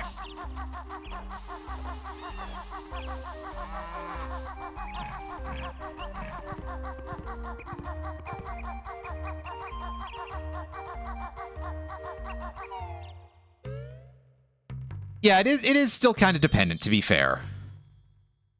So here we are in Click Clock Wood. This is far and away the biggest level in the game, where we have to go through 4 different versions of this one level in our mad quest to collect lots of collectibles.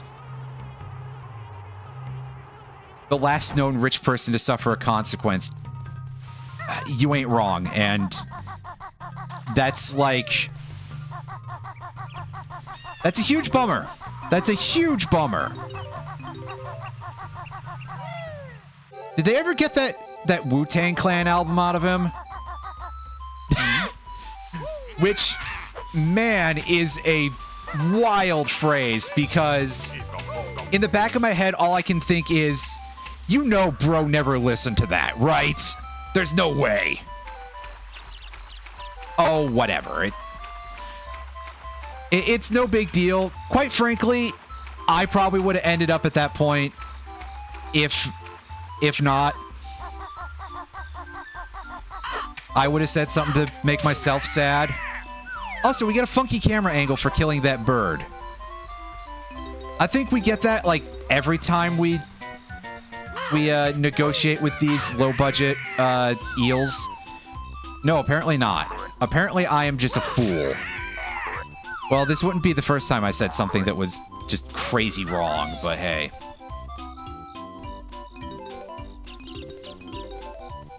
And yeah, that snap trap or whatever it's called. I don't think that's the name. I'm thinking the name is Snare Bear, but I mean, it could be whatever at this point. For all I know, it could be Lockjaw, even though Lockjaw was one of the fish from DKC 2? I think, yeah, it was DKC 2. So you might be like, oh, well, they probably wouldn't recycle the name, and someone in the back of Rareware is just like, bet. You wouldn't have noticed if nobody had said anything. And pulled another Vibrance. Nice.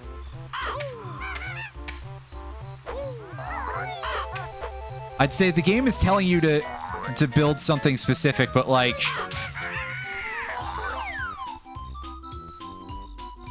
You know... 60-card constructed formats. Yeah, no.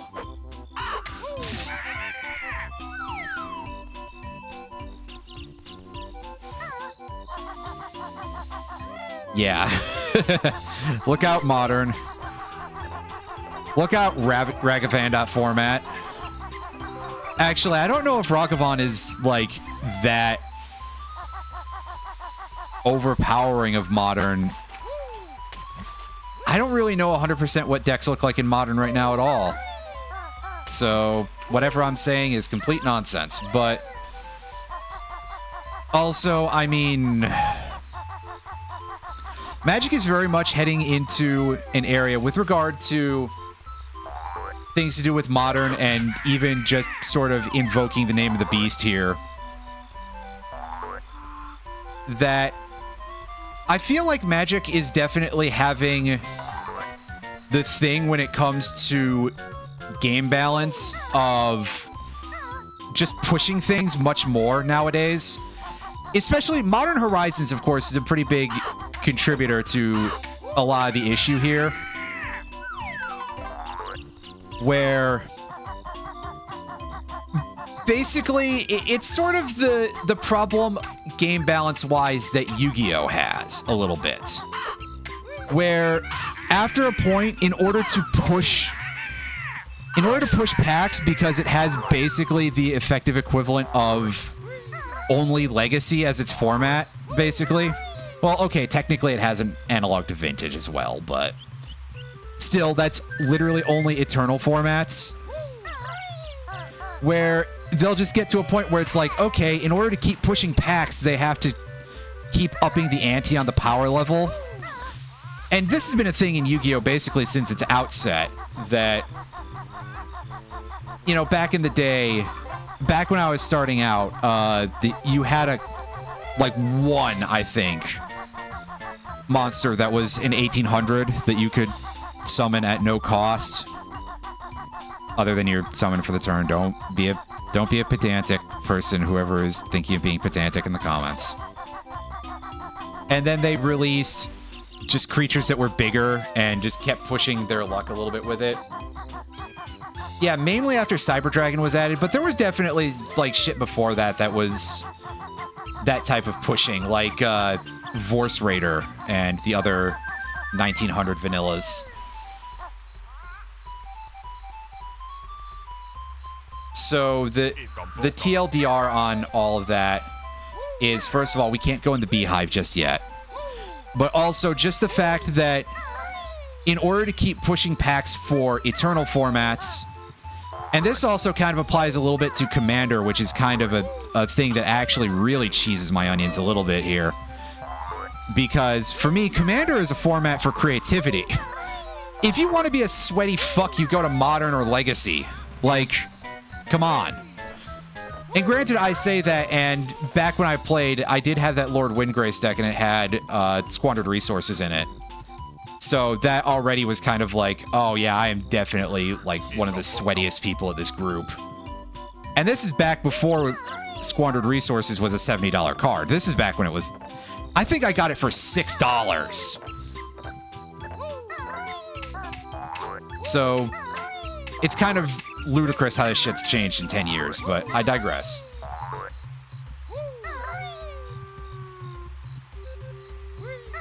That basically, in order to keep pushing out product releases for non-rotating formats, pretty much their main way of doing so is just to make things more powerful a lot of the time. So that's why you end up with all the stuff in like Modern Horizons, you know, all the Modern Horizon sets, how they keep upping the ante. And also how you keep getting disgusting shit in some of those Commander precons that are Commander only, like Dockside Extortionist and stuff like that. And various other things. Like, I shouldn't be able to even go look at any of these cards and see, oh yeah, they play this in Legacy. Like, what? Are you kidding me? This should be for the goofball format where people play, like, funny decks.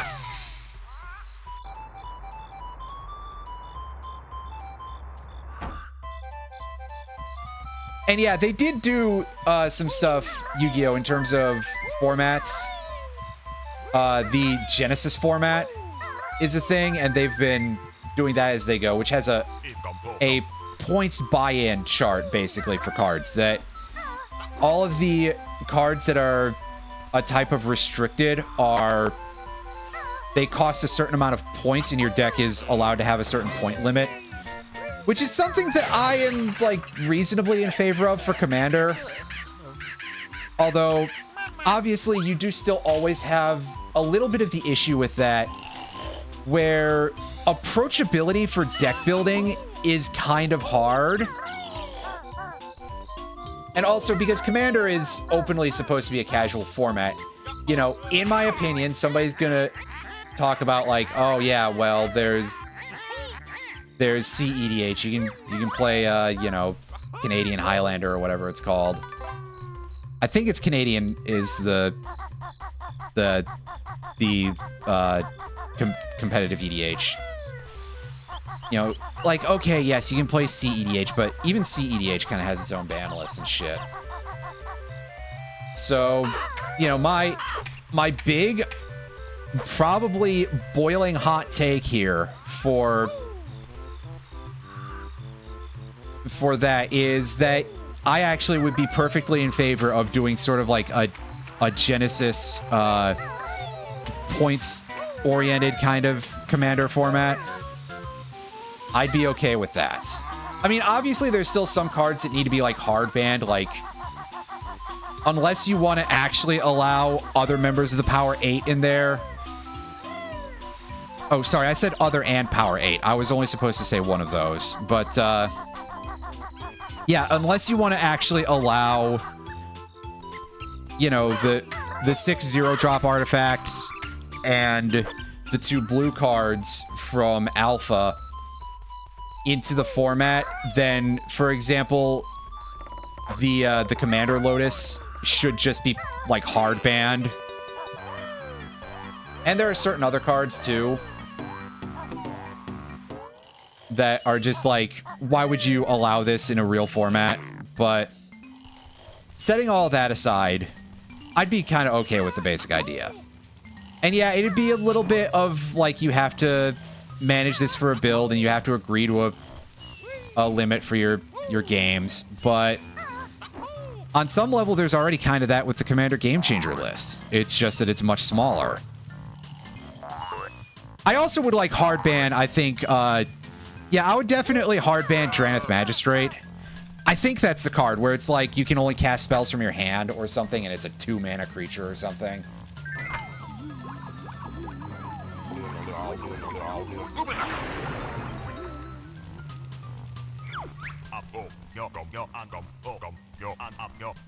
But yeah, now we get to be a big round B.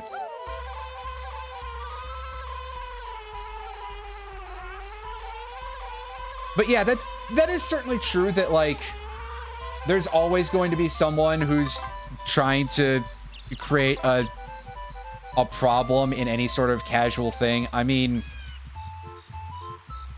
truth be told, that's competitive Pokemon in a nutshell. Not to be mean, I guess it is a little bit mean, and I do enjoy competitive Pokemon on some level, but also, like, come on, this is literally a game for 7-year-olds, and you're doing this with it. Quan was right all along.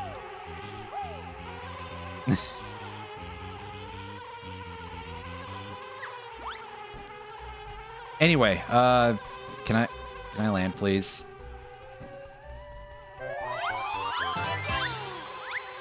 Honestly, Vivi kind of sits in one of those, like, this card is insane kind of places anyway. Which, I mean, hey, good for him and for all the FF9 fans. It must be, like, really, really, vindicating in a way for at least some sort of... Because it's still Square Enix adjacent, you know, they were still involved. But for one of their projects to actually just be like, hey, yeah, by the way, we made something from FF9, that game that we're borderline ignoring, except for in FF14, where they're honestly not doing it justice, in my opinion. That it gets to be at the top of the list for once.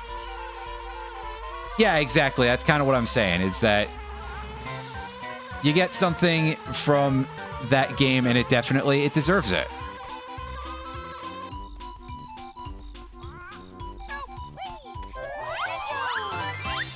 So, is there one other thing for us to... I don't think there is, but we can come back to that room up there in any season, so I'm actually going to leave it for now.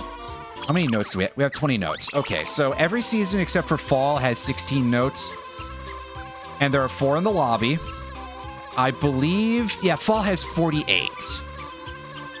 So we should be good for now.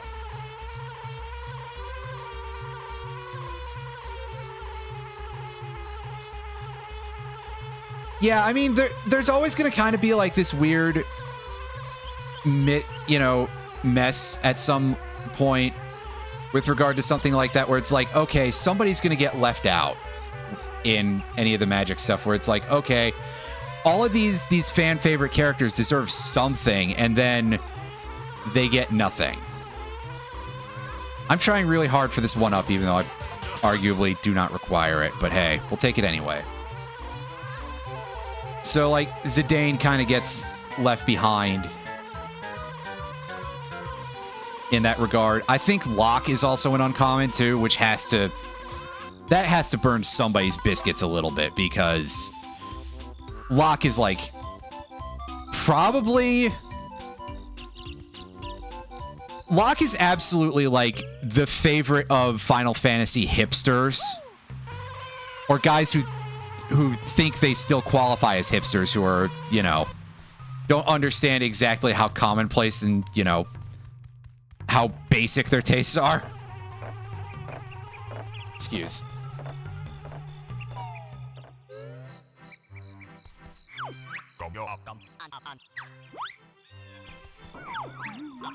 Yeah, I mean, like, serious ones nowadays who actually, like, keep up with it, but I feel like you still always kind of get some people who are like, oh, well, FF6 is underrated because it's not getting the big remakes that FF7 and shit are.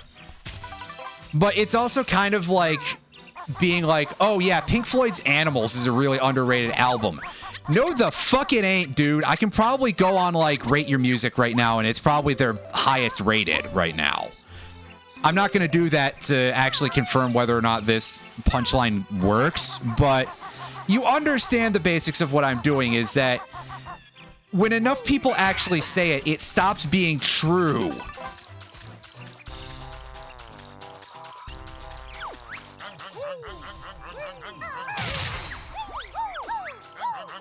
Anyway, hey, look, it's a singleton naughty as opposed to how they are in the DKC series. Unfortunately, we cannot go in his home right now, so we got to come back for that later.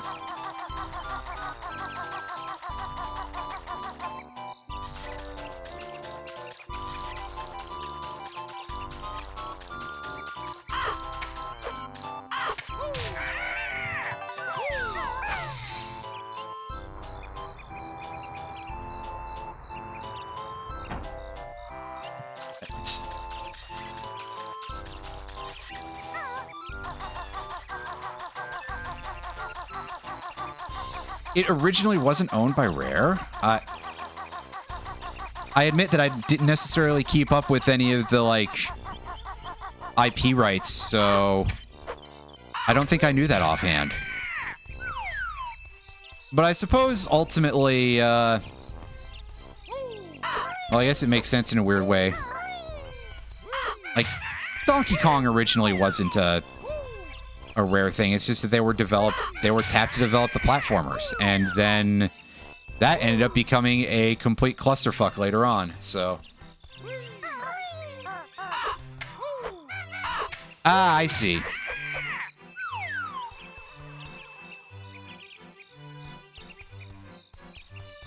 Right, which kind of makes sense on some level.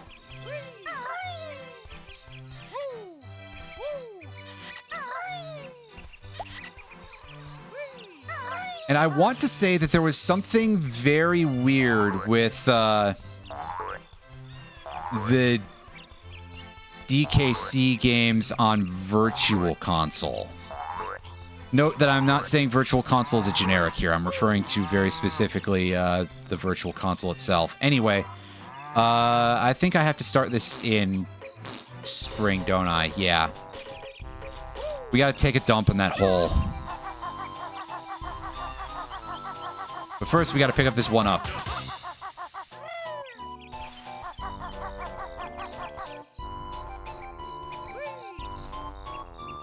Oh, I did not know that. I can't say that I've ever seen an ad for Diddy Kong Racing.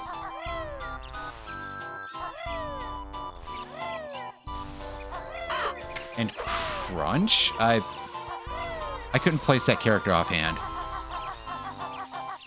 But yeah, because Banjo debuted in Diddy Kong Racing.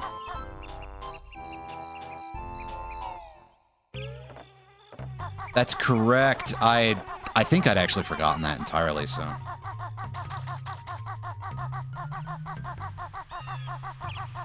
Oh, right. Crunch was one of the basic Kremlings, huh?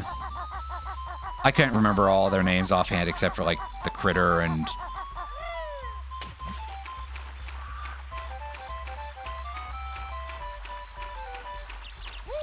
Ah, I get you. Okay. But yeah, it does kind of make sense that they would at least try to pick up all the Star Fox stuff in the trade. Plus the DK stuff, even though I'd say even though they didn't use that very much, but like, in the back of my head, I'm just like, when was the last time we heard from Crystal anyway? Somebody probably knows, and I don't, so...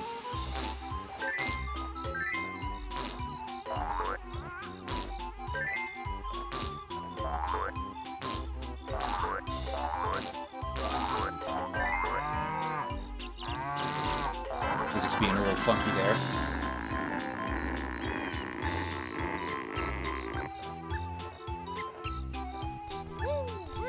Am I stuck?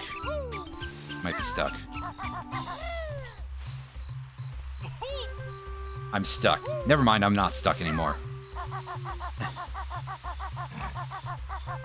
Well, if they're just going to reflect straight back into Kazooie,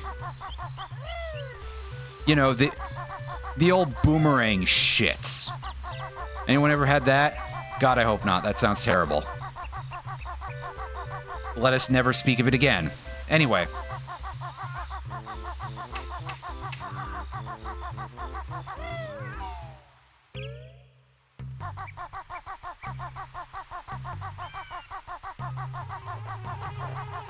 Oh, she was an assist character in the last Smash Brothers and DS game. I don't remember a DS game.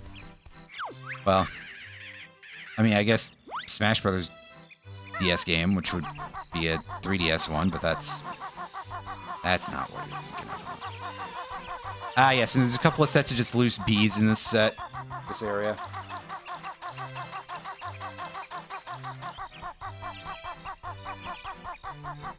I don't remember a DS Star Fox game, so that's why I'm just like, huh? Outside of the port of Star Fox 64, but... it would be very strange to have her there. Although, I guess, when does that ever stop a game developer, right?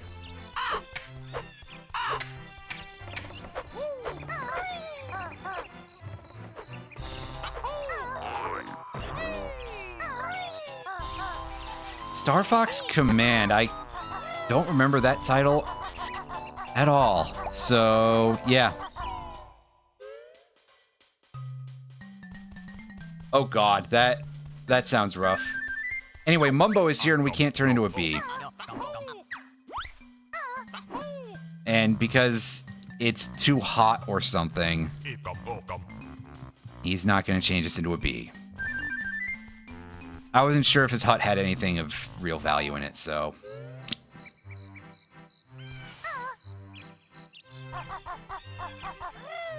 Well, back we go.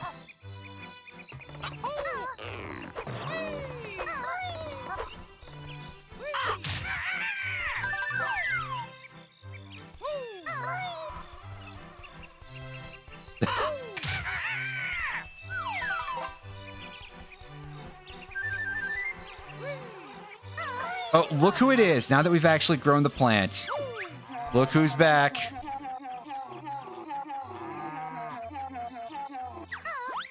Bad news. You didn't want to grow that tree because you were being rude.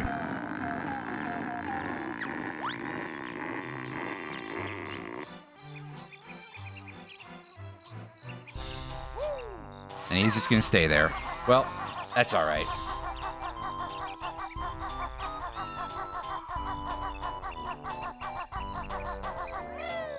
Bye-bye, sucker!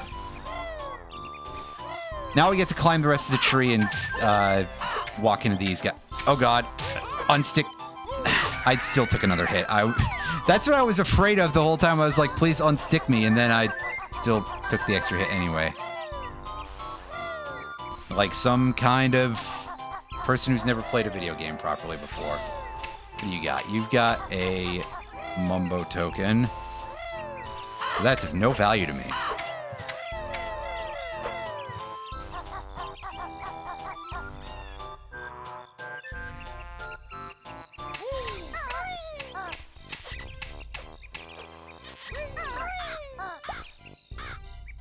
That up.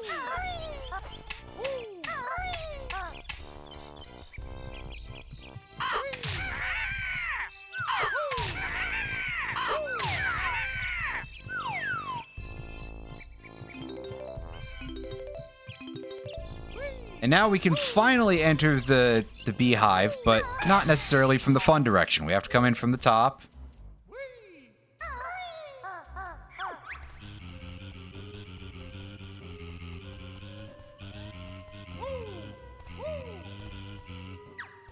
All right, well.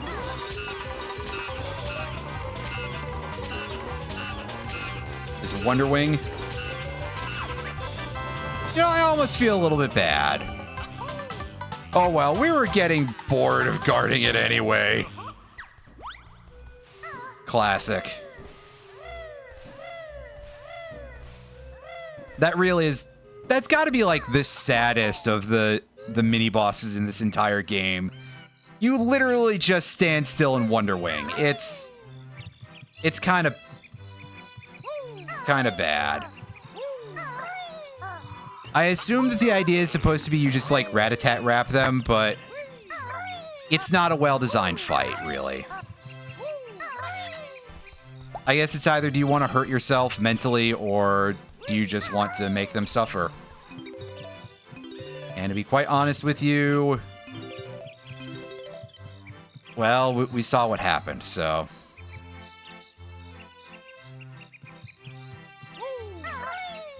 Oh god. I don't love that that's over there.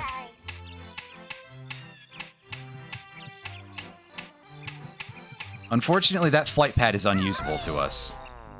Because it's in the middle of that.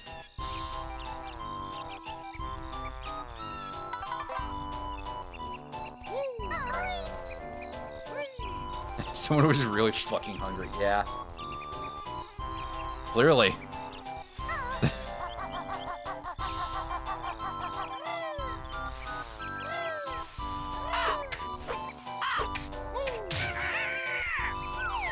Oh, I think if we go this way on the leaves, too, we can find something.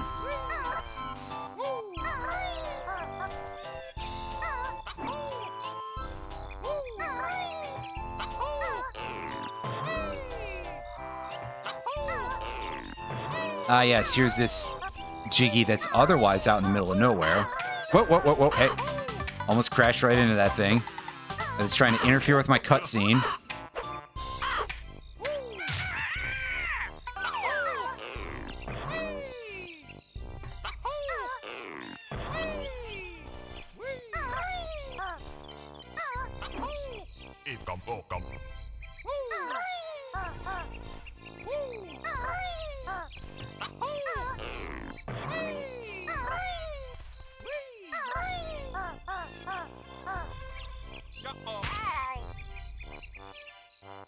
Oh.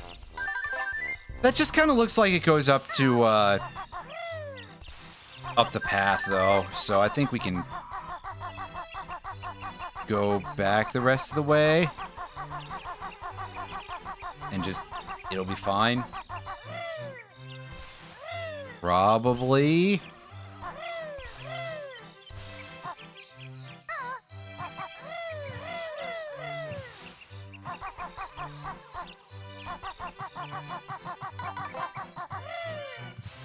Let's leave some of that for later in case I fall off the tree again. Because it could probably happen very easily. Has to be at least a 7 out of 10 on the... I mean...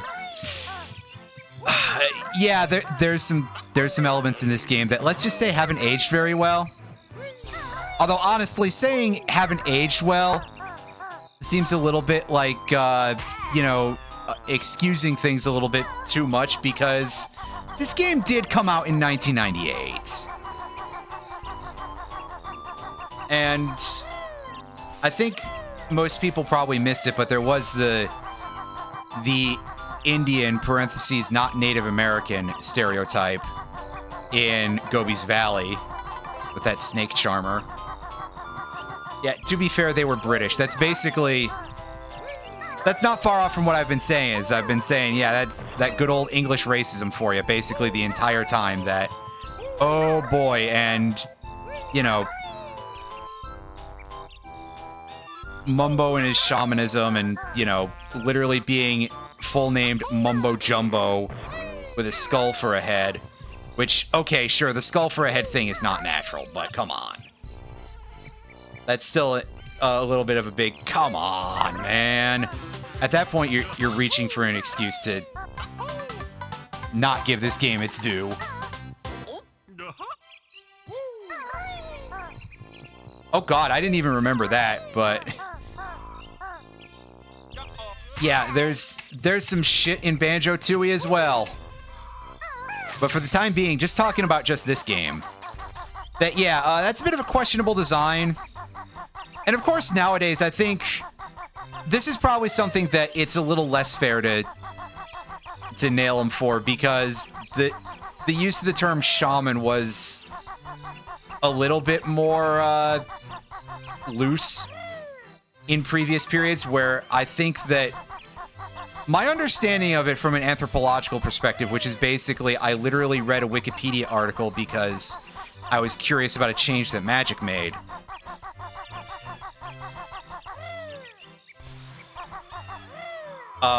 Was that the idea of being a shaman or participating in shamanism is a thing for a fairly specific part of the world.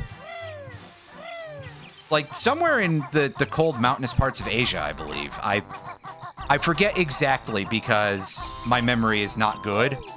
And like I said, I really only skimmed any real information there. But that's one that's like... that's a little bit on the unusual side. You probably wouldn't necessarily know that unless you did an actual amount of digging. Meanwhile, some of the shit in this game is like, yeah, no, you should have known better. Even in 1998. And even if you were British. Which, again, I always want to say that I want to be careful about the use of the word British, because I'm not inherently tarring all the Scots with the same brush. The Scots seem less bad, and by a good margin. Generally speaking, I think I probably like the Scottish.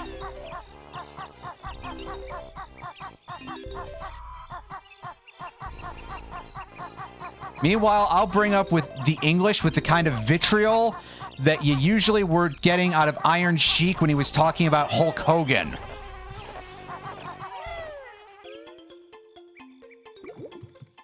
Yeah, I mean, there is kind of that there's been a large movement for Scottish independence for, like,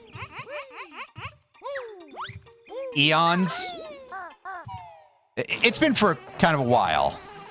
Let's put it that way. So, to be fair, but really, it's just like, that's just how I learned to use the phrasing there of British and English being interchangeable as a reference to people. Not necessarily so much in terms of language, although, I mean...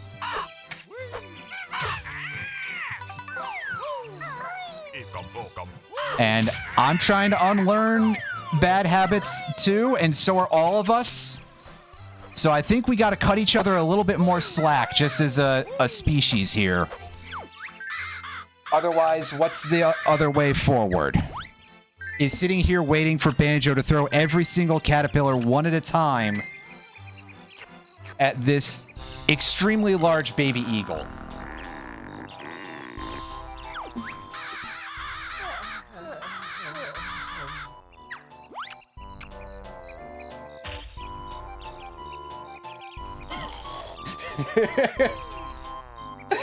Thank you, Roundy. That's... that is incredible. That made my night, which, I mean, to be fair, you know, it's not like things were necessarily bad, so... You know, just to make things clear, but yes, thank you is the short version of that. Hey, does this thing have anything? No, that claptrap is completely empty. I mean, yeah, I guess so. Babby Eagle does need to be fed slowly. And like I said, you can come in here any season and get this Jiggy. It's just easier later in the year. And there's a 1-up in here. I think it's in a different position in every season, but I don't know if it's like 4 different 1-ups or what.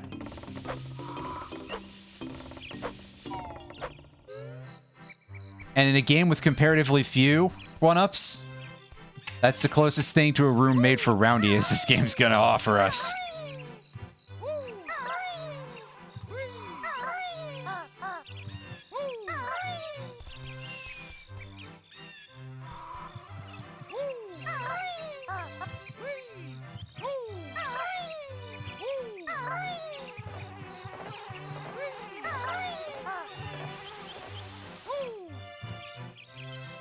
There's no 99 lives in this game. Which is another reason why this era of Rare sucks, am I right?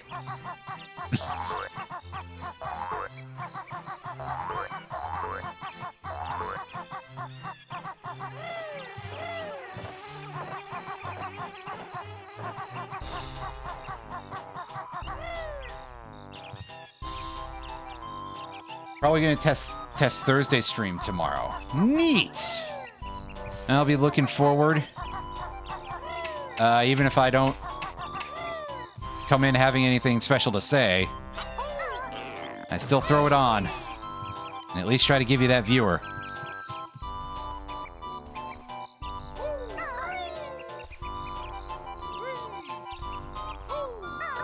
One thing that does kind of suck, and I understand why, I'm not here to castigate anybody for this, is that it is a little bit of a shame sometimes. It's just like all the streams I want to watch are all at the same time, or they're when I'm streaming, because it's like, man, okay, I've been meaning to actually watch Miyaguwu stream. She streams at 7 p.m. Central also, a lot of the time, not always.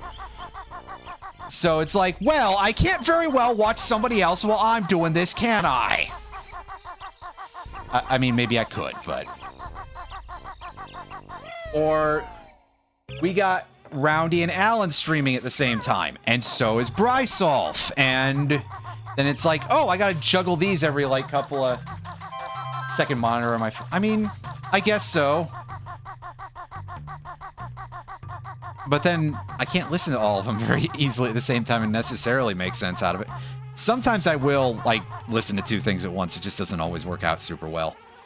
Anywho, I done missed a Jinjo. Give me 1 second here.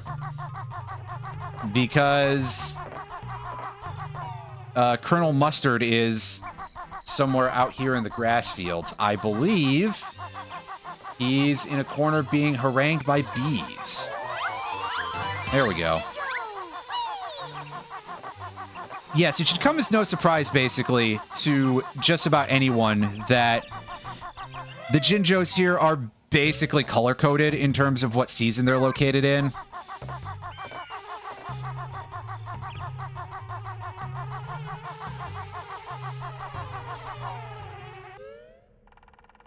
So the orange Jinjo is going to be here in autumn.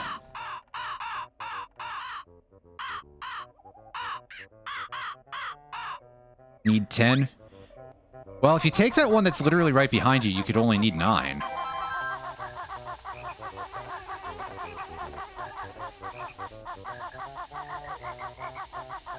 Also, yeah, if you listen to the music, I don't know how well it's coming across, and especially because my voice is on top of all this.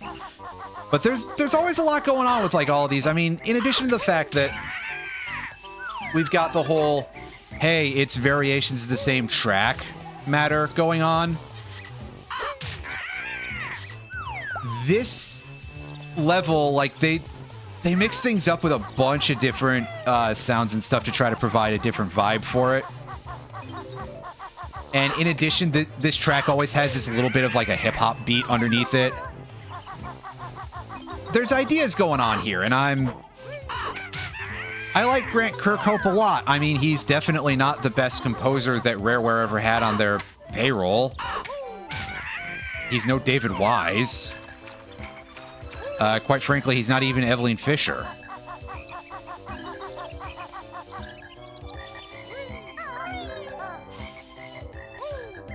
But you set that part aside. He is quite good. Even if he does have such a monstrously obvious call sign, but, like, I don't mind that type of instrument. It's fine. Oh, look who didn't leave yet! Well, I got bad news for you, Gobi.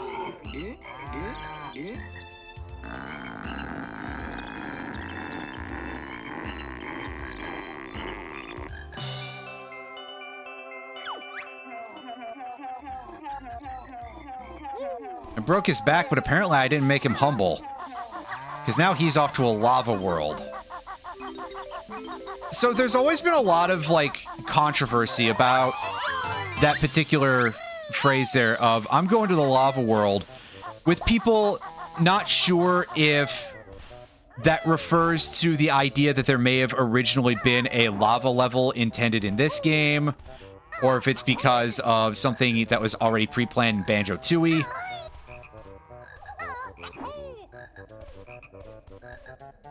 But ultimately, I think the main thing that we gotta take away from this is that we're not seeing him for a minute.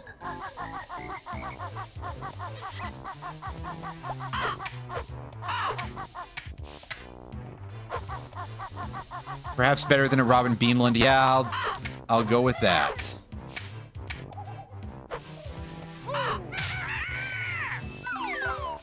Yeah, I mean, it could always just be them just trolling. Because that is absolutely the Rareware way, so... You know, who can say, really? There's one very important part here, though, which is that we're not seeing him again in the rest of this game.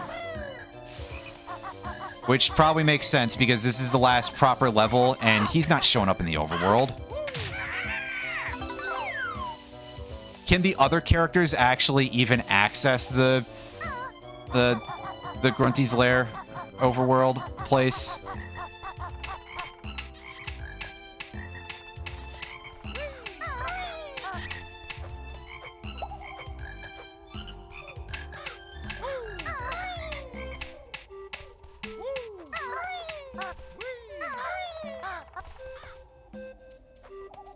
Well, it's not really explored in a real way now, is it? So, it's hard to say for sure. Also, I thought there was a caterpillar over here.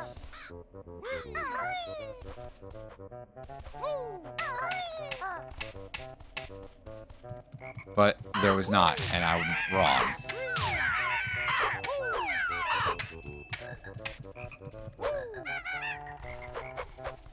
Oh.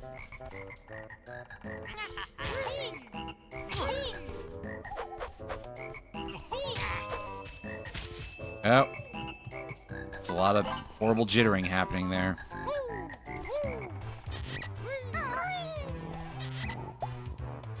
I pick up the caterpillar. I don't think there's anything in the beehive now, but there might be. Oh, there's some notes.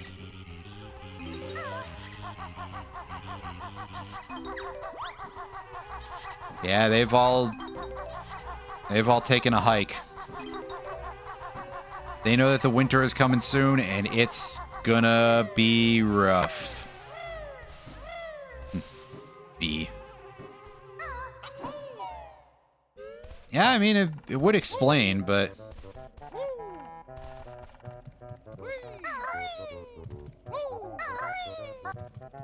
It's funny because they're all going to be dead very soon. Until the spring when everything loops back loops back around because Click Clock Wood is a secure time loop for some reason. Stable might have been more of a word that I'd want to use there, but...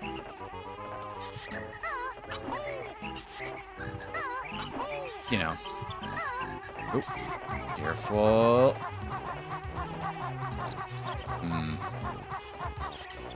I could have swore there were notes on top of that in this season. Maybe not until winter.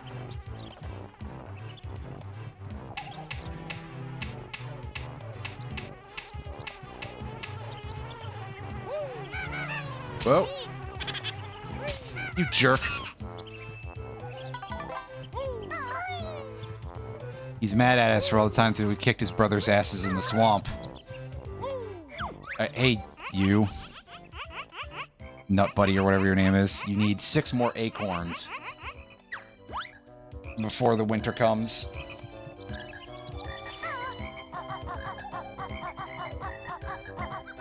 That's a very specific amount, really, but hey. Oh, careful. That's slightly worrying.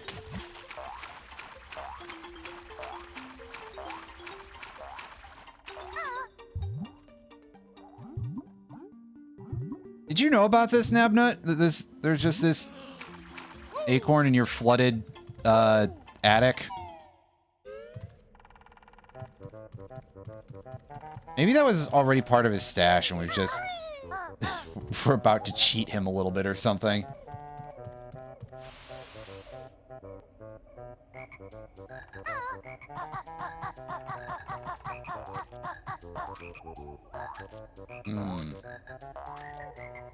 This is set up.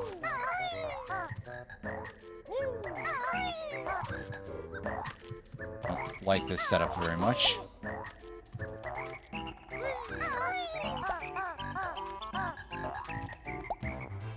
Or 5 is over here. I remember this because there's one on this, and it's like really steep, so you got to be careful.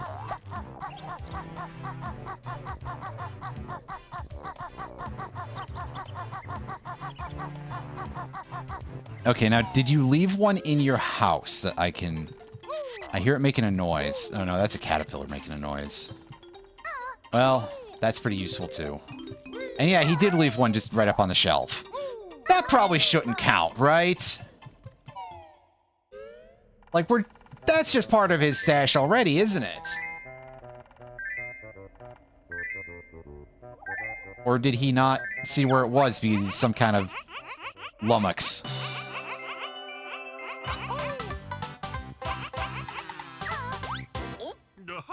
Well, he had his thing, and now... Yeah, I mean, we literally did just pick up 2 out of his house and, you know, a couple more on a very nearby property. Yikes. Oh, we might be about to die. That would not be great, because I would like to preserve my Jinjo status here. Do you have anything going on in here, Mumbo, that I need to pick up? There's a caterpillar. Oh, there's some notes in the rafters. Yeah, he's too busy sweeping leaves to be able to do magic for us.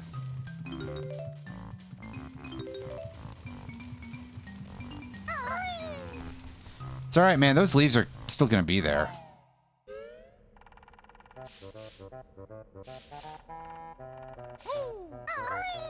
Yeah, I just kind of timed it badly. Or, right. Yeah, use that as a platforming tool. I think I was just afraid of getting, like, caught out a little bit in the timing there, so... Whatever, I played it badly, and that's the big takeaway here. Oh. Yeah, like that. He does a slightly different pattern if you miss him the first time, so... Careful. Oh.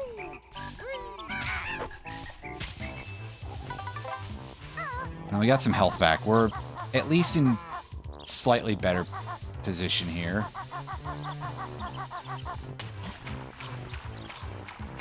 We have to climb up the rest of the tree to get the winter switch at bare minimum, if I recall correctly.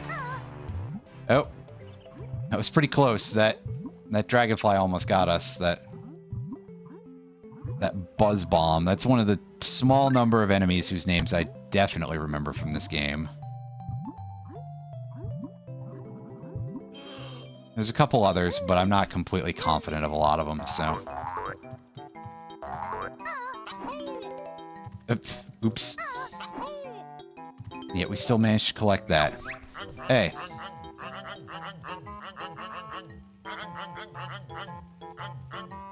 Yeah, I can't climb that good, so... Whoa!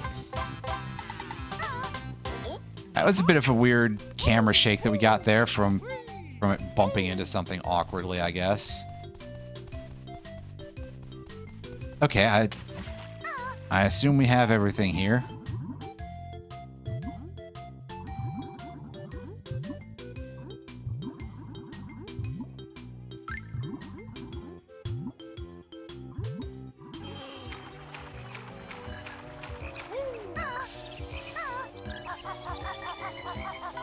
Now, back to the whole going back up the tree issue.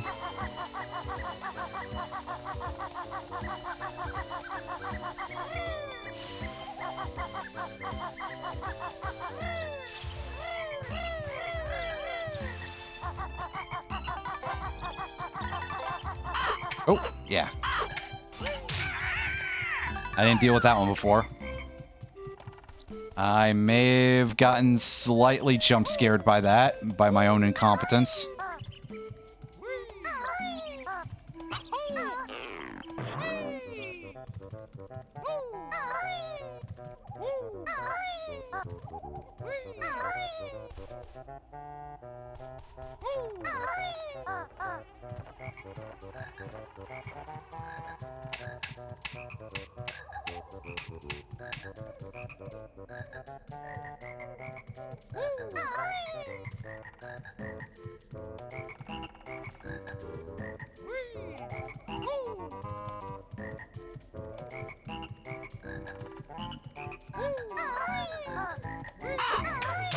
Oh, shit.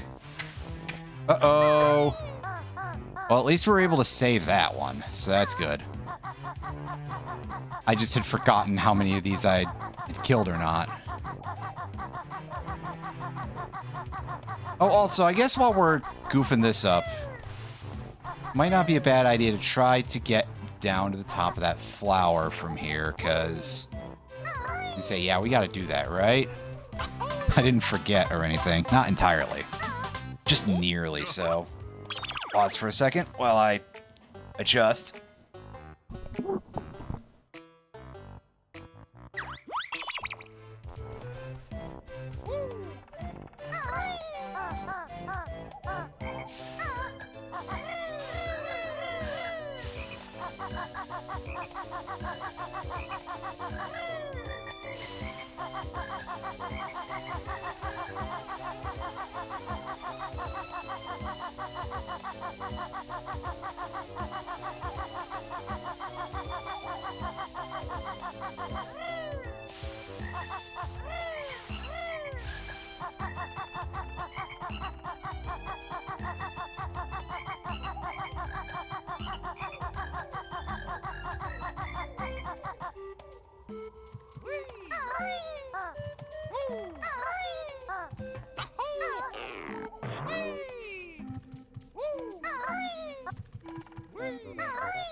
Okay, back here.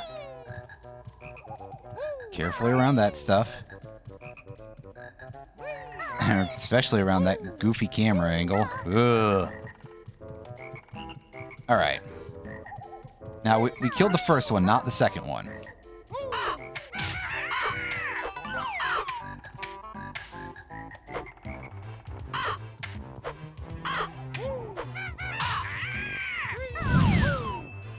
Well, that was just a course of events that I am surprised happened.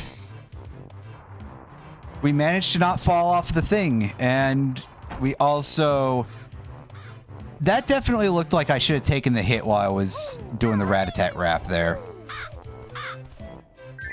Okay, well, we get to sit here for a moment.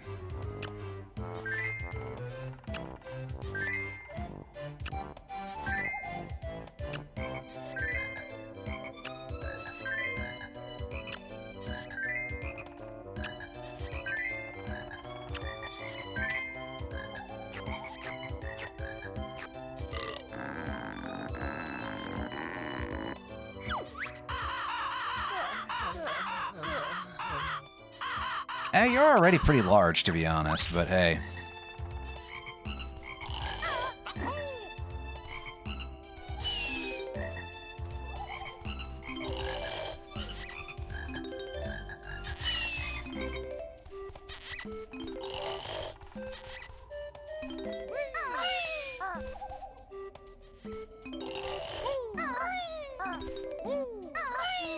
Okay, so we're still missing at least 3... things, 3 notes. So let's go explore the very top of the tree. That's a Mumbo token. Yeah, nothing in here, right? Because it's 3 notes, and that means that I'm pretty sure that it's in the mouth of one of the claptraps. Which, once again, is not what they're called, but in the back of my head, it's the only correct name. I also want to take a look at my totals real quick. How many we got? 7 out of 10, so... Off the top of my head, I know at least 2 other Jiggies are in winter. Which would be the bird and getting the last Jinjo. Is there a third one there? I don't recall, but I do know that all 2 of the honeycomb pieces, and yes, I did say all 2 for some strange reason. I have no idea why I went that route, but both the remaining honeycombs are in winter.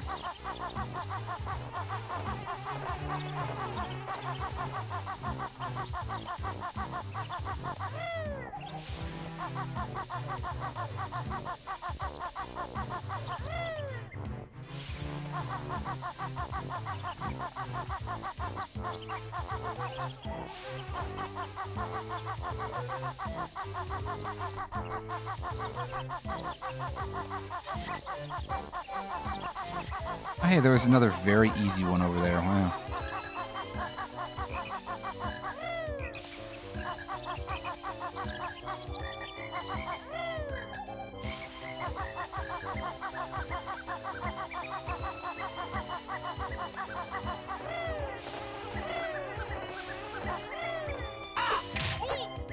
Oh.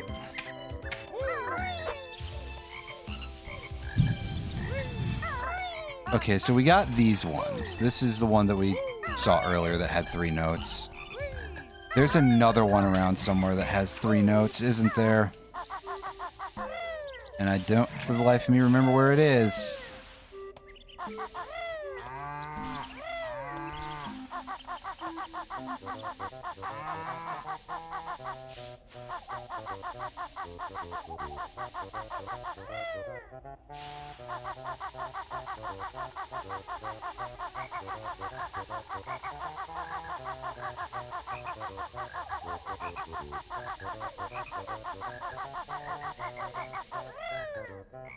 There it is.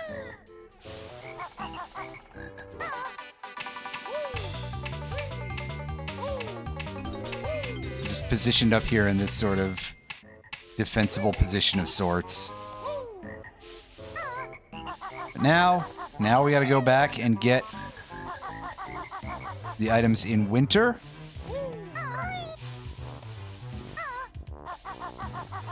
And that should be the last of this level. Afterwards, all we'll have to do is get the Jiggy in the lobby, which is... we find the Witch Switch in winter, so... yes!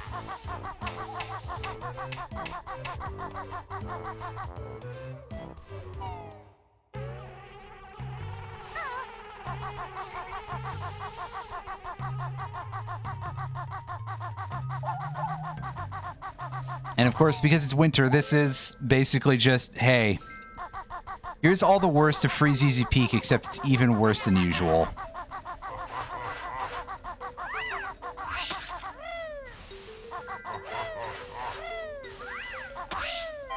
And all the clap traps are dead, and they have gold feathers for us.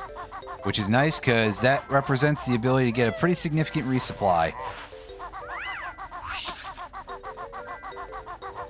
There isn't one among the... no, there's a token among those things, but that's it.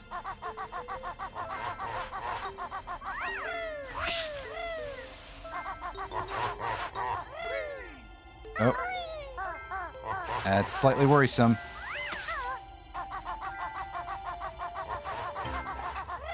Okay, that's just a flight pad and a dead snap trap.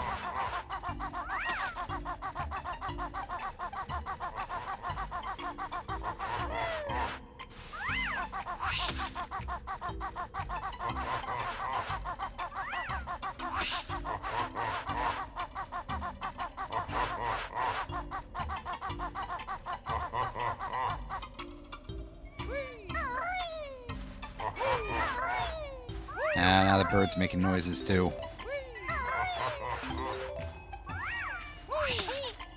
Whoa. Ow.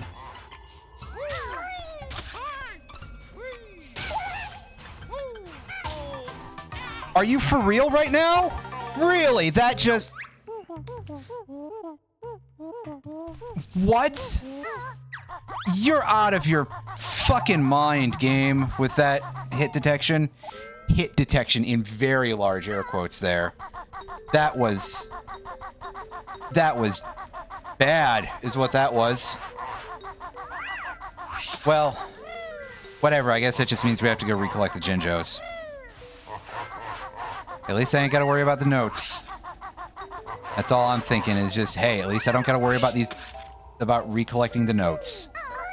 Just getting the ones that I missed before because I did a bad jump because... oh wait, no, I got knocked off of the platform because of these guys' snowballs that they can throw with truly incredible accuracy at times. Okay, so is the beehive... yeah, the beehive is, like, destroyed, and there's a token in it. Well, I'm glad I wasted my time, because now I don't know how get-outable from this is. I mean, yeah, we can do it while taking a lot of damage. Well, in that case, since we're already Jinjo-less, let's do this.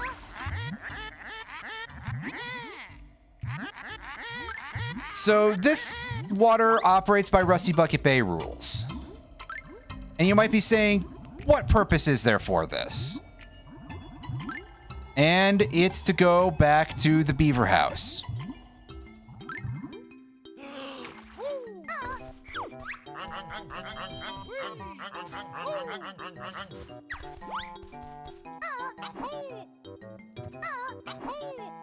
In order to get a honeycomb piece. You might be saying, hey, the max on those that you can have is 8, so isn't that completely pointless? Yes! Yes, actually it is! But it's there, so we're getting it anyway.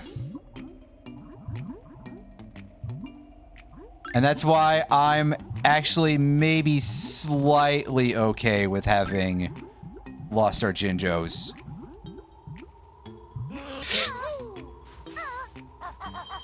Can't believe I got out of that.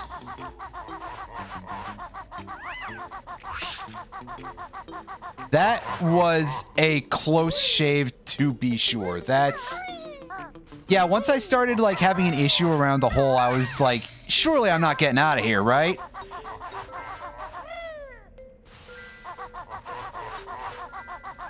And you know what? Under most circumstances, the miracle never happened, but this time, the future, in fact, did not refuse to change. I may have mixed up my references a little bit here, but...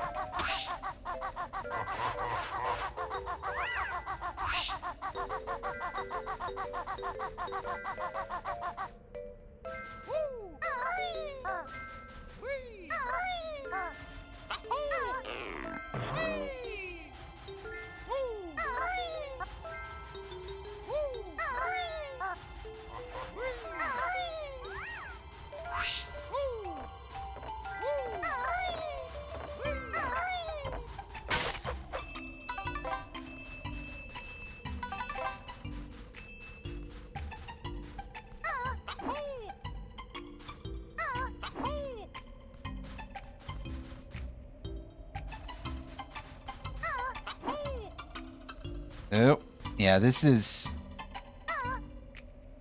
If we weren't, like, sliding around so much, it would probably be a lot easier, but... Yeah, we're not necessarily going to be afforded that luxury, that's for sure.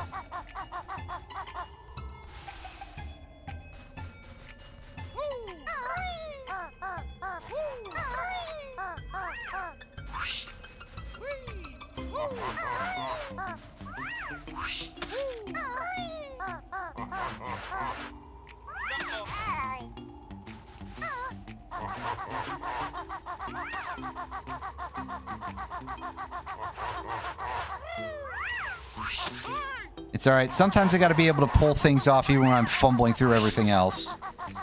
And these snowmen kind of suck. I should probably... I mean, we know where there's a flight pad, because there's one just hanging out in the lake that we can semi-easily reach. So I probably should just do that and just start kicking ass, but... I am now, like, slightly determined to go and get all the everything else here. There's the witch switch, by the way.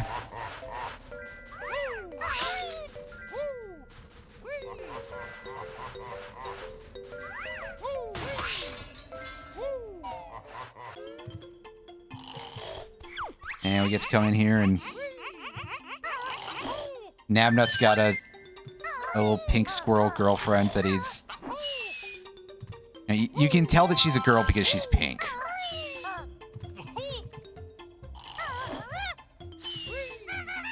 Oh, we can't, like, can't smash his door. Only from the... Oh. Wow. That was a pretty good turn there. Yeah, we can't break his door. That's probably fair, but also, I mean, the winter... or air and through the window. Listen, I don't think breaking his window is particularly good in the winter either, so... This is what I'm trying to get around to if I could fumble through all of my words properly, but... Oh, there's our flight pad. Well...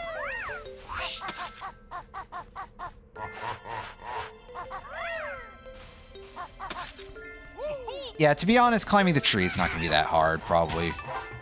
Once I... off all of these dudes, so I'm going for it. I kind of wish there was a button to just let me drop just a little bit in flight and then pick the flight back up.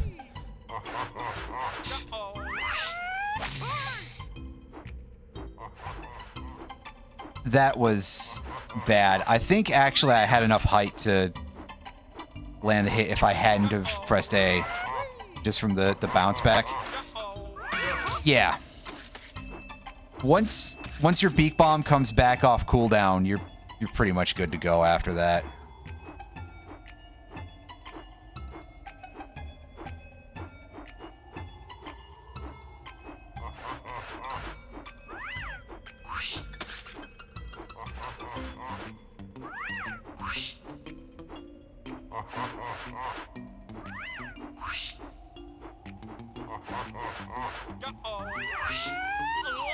Whoa! We almost ate shit again there. That was pretty serious. And that time we definitely... Yeah, we're dead. Yeah. Are we still at 96? We're still at 96. Yeah, see, the big part of it is just that the beak bomb kind of sucks.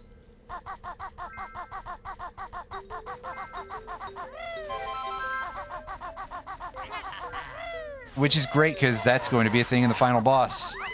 But we're not dealing with that today, so... I don't gotta think about it for a minute, at least. I am not sure where those last 4 notes would be. Maybe they're in Mumbo's?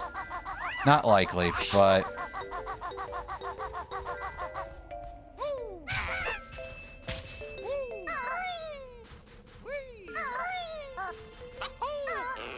Alright, back to the spring panel.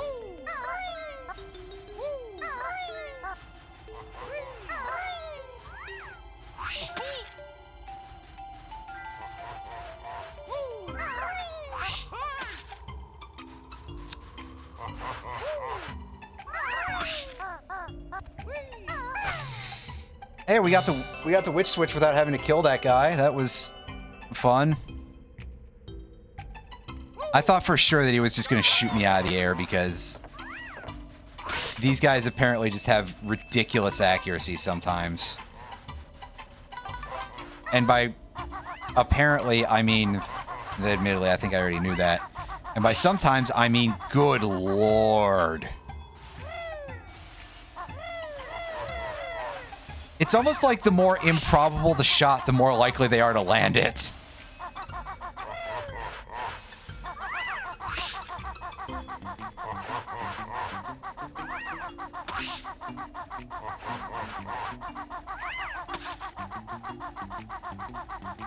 Meanwhile, I'm trying to remember if any of these dudes have, like, a reward for killing them. I think one of them is holding the last honeycomb piece, maybe. But no, wait, no, we need flight and beak bomb for that, but it's not in one of the snowmen. It's in Nabnut's attic because we need to be able to do that. Or I was gonna say it's not in the regular attic, right? It's in like the second attic.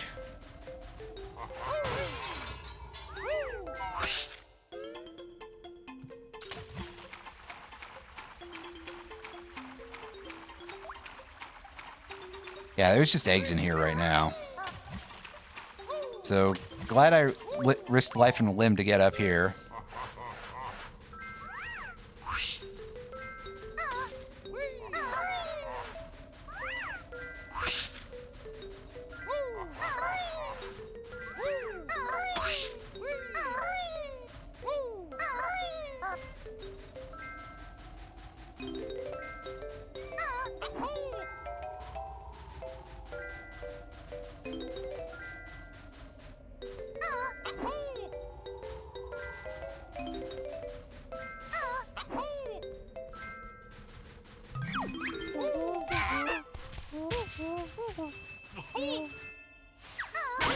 Well, that's all the notes handled. I'm trying to remember where the blue Jinjo is, and obviously there's like nothing in here, but just to be sure. Oh. It would help if I navigated around that a little better. What's the one up? Did it choose not to... Is it only in summer or something? Or is it just in a weird location? Wow, that was quite a save there. Blue Jinjo might be in Mumbo's place. Or near there, I don't know offhand.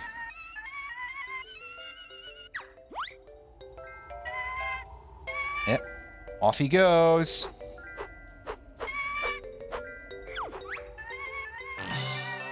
Just poops it right out into the nest. Well, it's not necessarily the most dignified way to give me a jiggy, but hey. That is number 8 out of 10.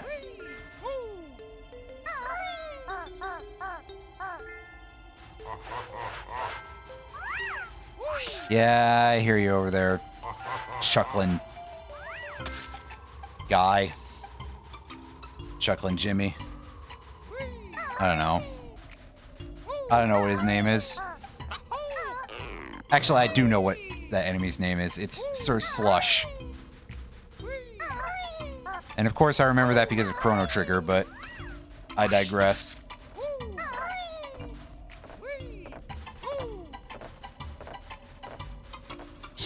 Excuse me.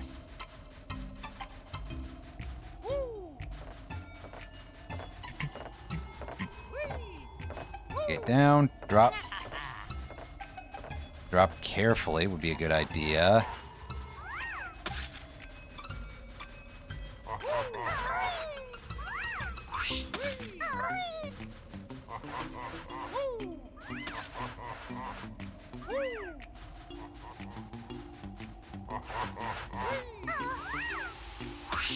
Oh, yeah.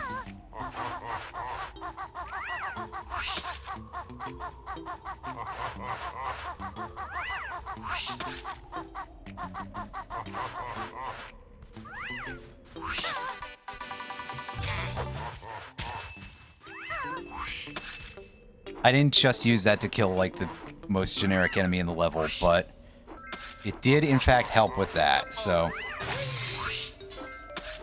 You know. Why not? Whoa, hey! From off camera, yep.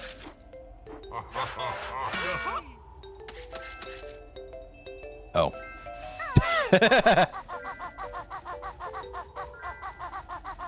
They just get sent hurtling back to land. Thank you, Beak Bomb. You're a very good move and not awful or anything.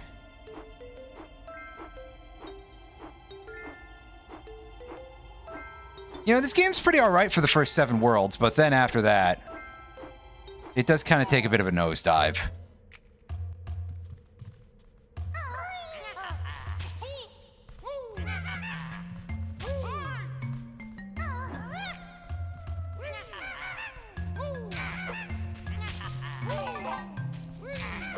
That was really embarrassing.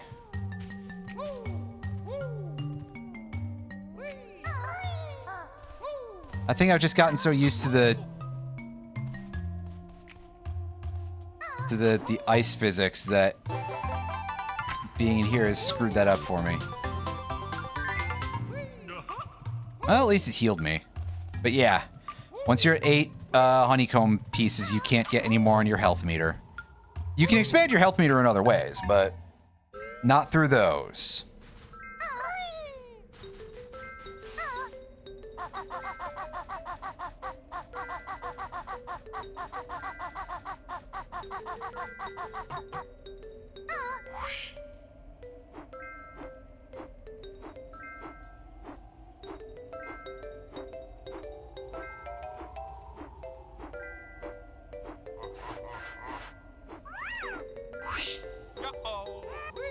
Ooh, alrighty.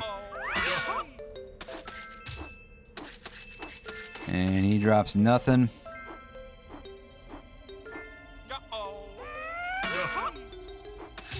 It's a pretty good hit, especially considering I launched from that far away. Anyway, I don't think there's a real reward for killing these guys other than, well, you know, murdering a bunch of snowmen is kind of its own reward. Especially when they act like this, right? Oh, there was a flight pad down there the whole... Oh, good lord.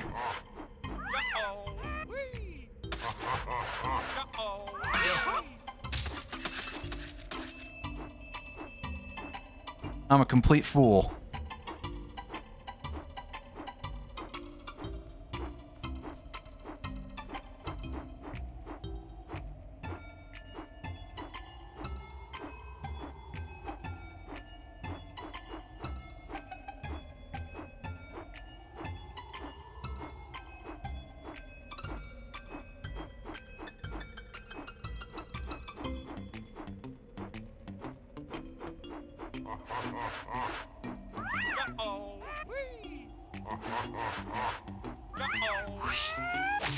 Shit. Oh, that is too much height, I think, but... Ah!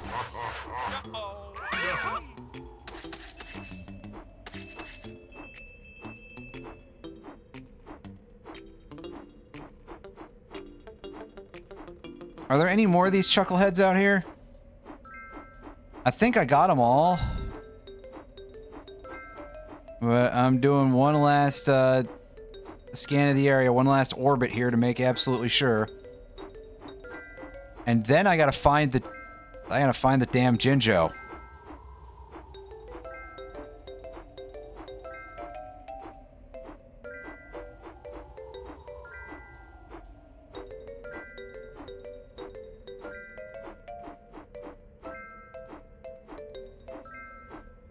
Yeah, that's got to be the last of them. Well,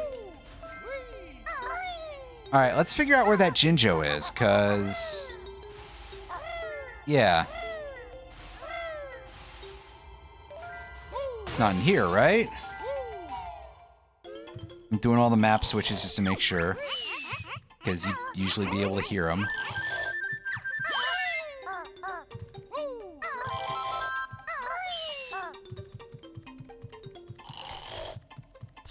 I know for a fact that he's not in the beaver house, because that is totally optional.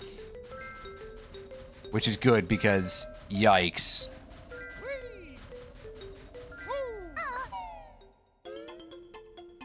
I didn't miss him in here, did I?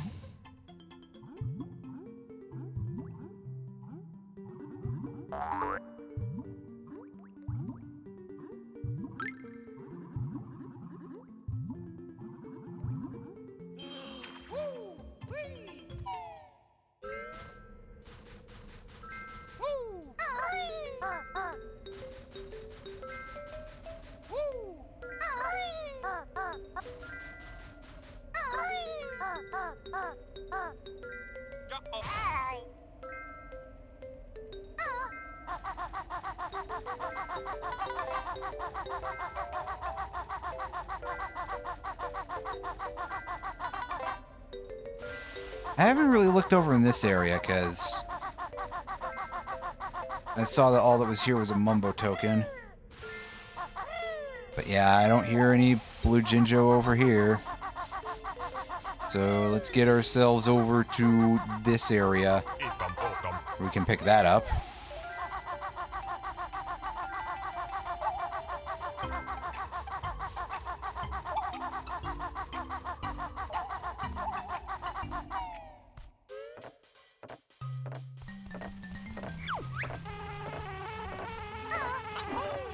You hairy fool! Yeah, thank you. Hairy fool is a pretty good descriptor of Banjo, to be fair. Oop. Wow. Anyway, no blue Jinjo in here. I don't want to look this up in a guide. I looked up like one other thing earlier. But come on, I may or may not know this game at least well enough to use the guide less than that. I'm just not good at the performance angle of anything.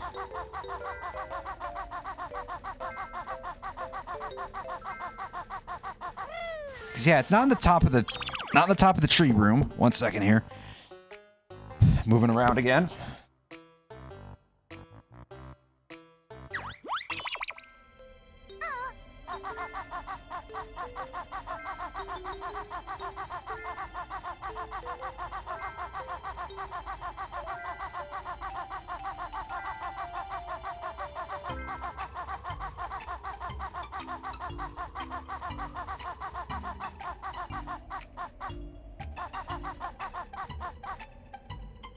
Wow, look at all of these gold feathers out here.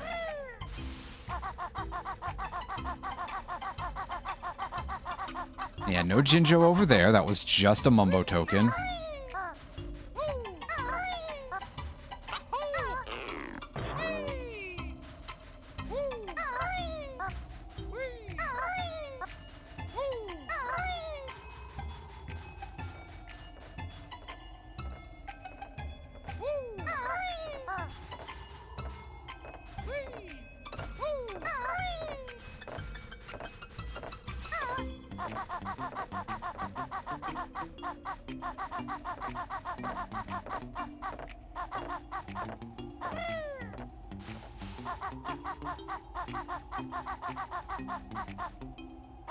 Down there is just a witch switch.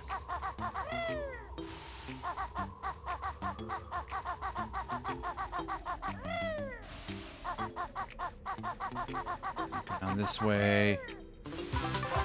Put that one up.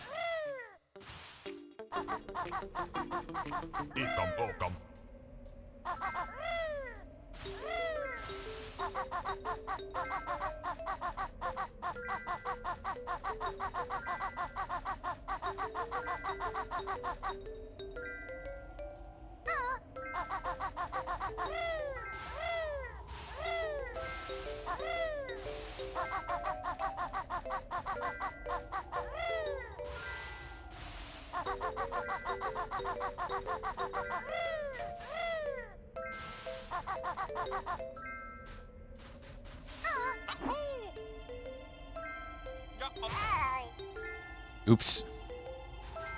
Yeah, though, I don't know where this last Jinjo is in this part of the level. And by last, I mean it's basically first.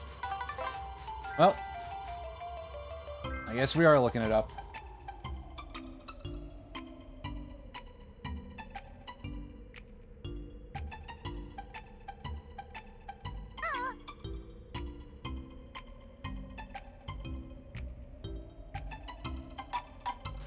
Top of Mumbo's? Huh, that's surprising because I didn't hear it.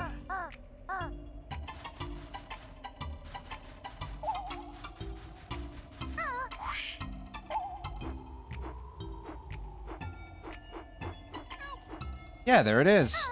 Huh. I didn't hear it because I guess I was still too far away at that point. Alright.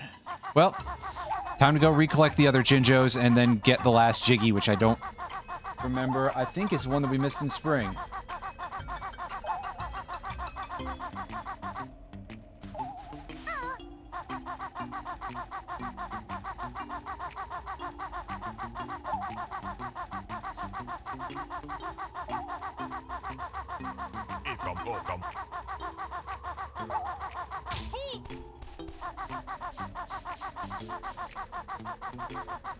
Yeah, there's a one-up under the ice there too, but that is pointless.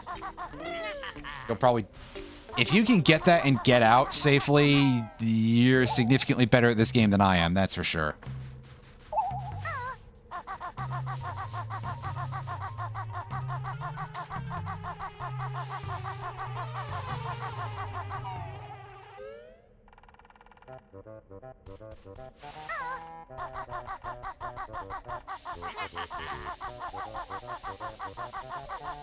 Yeah, I remember you were at the top of a pile of leaves. I don't remember which one. It's a caterpillar.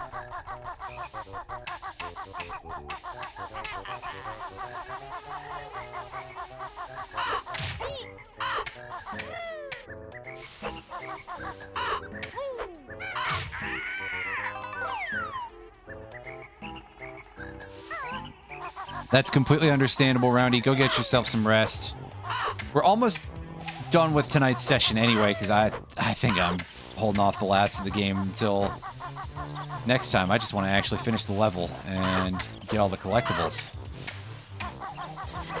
Of which the last one after that will take like a minute, so...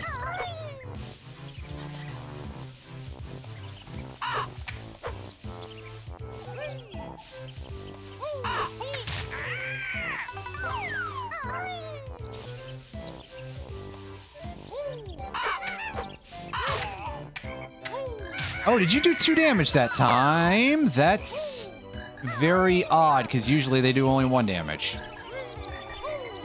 What a strange thing that I don't know how to predict.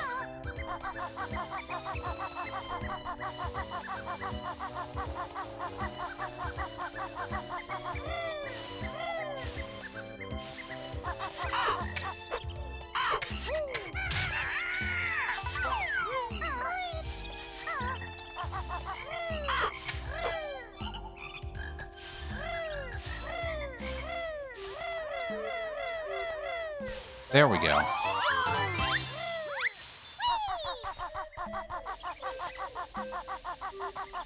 Also, looking at the list, it appears that the last Jiggy that we missed was in winter. Let's go deal with that real quick.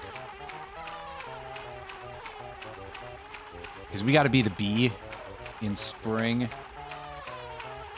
Which is fine. We need to take the bee form out of the level anyway. So, yeah. Why not reduce the amount of trips that we spend on this? Because we've already spent so long on this level as it stands.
Go up real high here, right?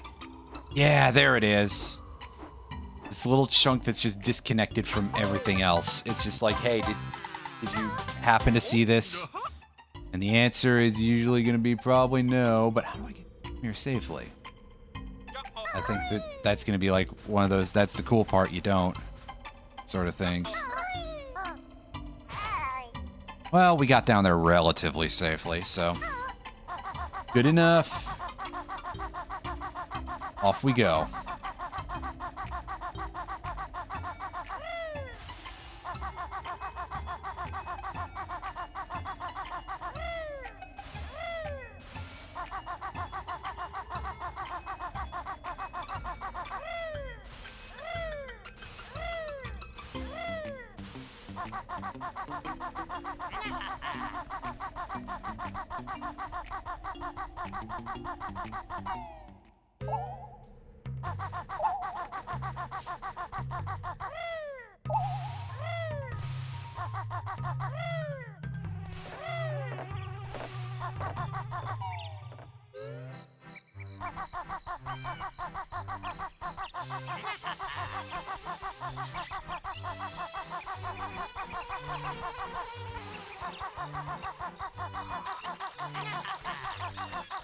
Oh, yeah, you're out in the yellow grass. Right. Hold up.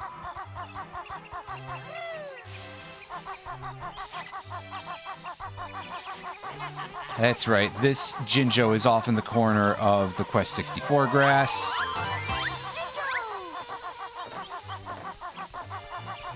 Hey, he didn't say we. He's not having a good time. Ironic that the yellow Jinjo would be the one who doesn't say we. Wait. Wow, streamer, you're really resorting to the piss jokes? I mean, I've been going for 3.5 hours. I think I get to.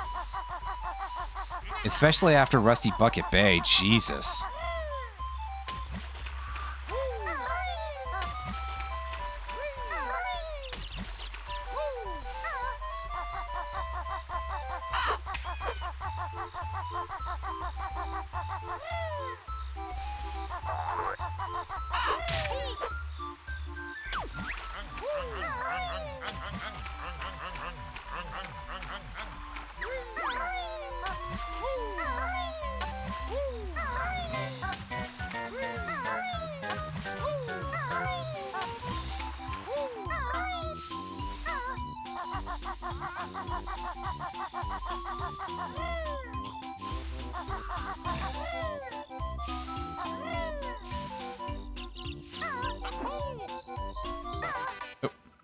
I just wanted to turn the camera.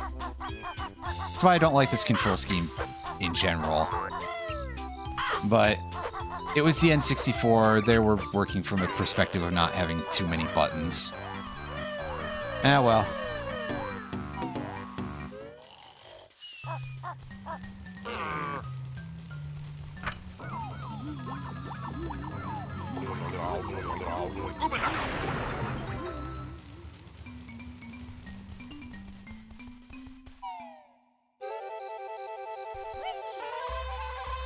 Yeah, all right, Mumbo. I see what your deal is. You're trying to go for like a voodoo aesthetic, but your only knowledge of the subject is a Godsmack song, so...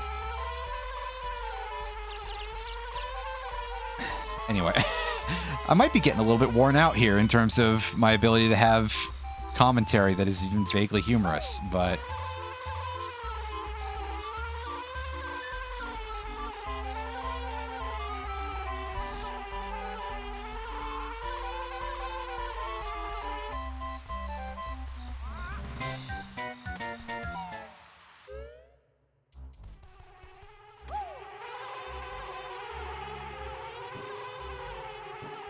Anyway, we enter the hive hole here and we pick up Jinjo number 4. And lastly, number 5 is like up a pretty good chunk of the tree. Yeah, we're almost done, thankfully, so... Yep.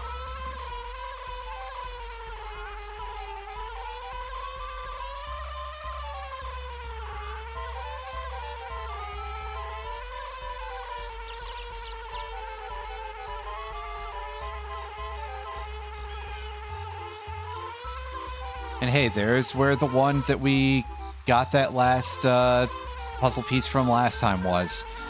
Can we get we can get that in spring, can't we? I feel like that's the thing that I usually get in spring. I just was like, but wait a second, that doesn't make sense, because I must have confused the fact that you can get the Jinjo here with the Jiggy, because, I mean, really, a Jinjo is basically just a fifth of a Jiggy, so... You know, I guess I kind of confused him a little bit. Anyway, thankfully all the transformations take no fall damage, so we can just walk right off the tree and not give a shit. I think Naughty is down there just like, wow, that's a big round B. Because really that is quite a large B, especially compared to all the other Bs that we see in this game. Especially the Beehive Bees, which exist in the same world as the Zubas, which, I don't know, I feel like that should have some sort of, like, ontological implications. But that's just me. Anyway, hooray, our best note score is 100. Yay, we got 900 notes. We've got all 32. Hold up. 18. Oh, wait a second. That's... Well, whatever. We got all the honey pieces. It's 6. We got all the jiggies. We got all the notes. In fact, we can go over here and we can just take a look at our overall total here. Yeah, 24. 24 of those. Which, yeah, that's the number. I just couldn't think of it offhand. 24 honeycomb shells, 100 jiggies, 900 notes, and 8 hours and 55 minutes. Now, unfortunately, the whole sequence of final bosses and stuff adds another, like, minimum probably hour and a half.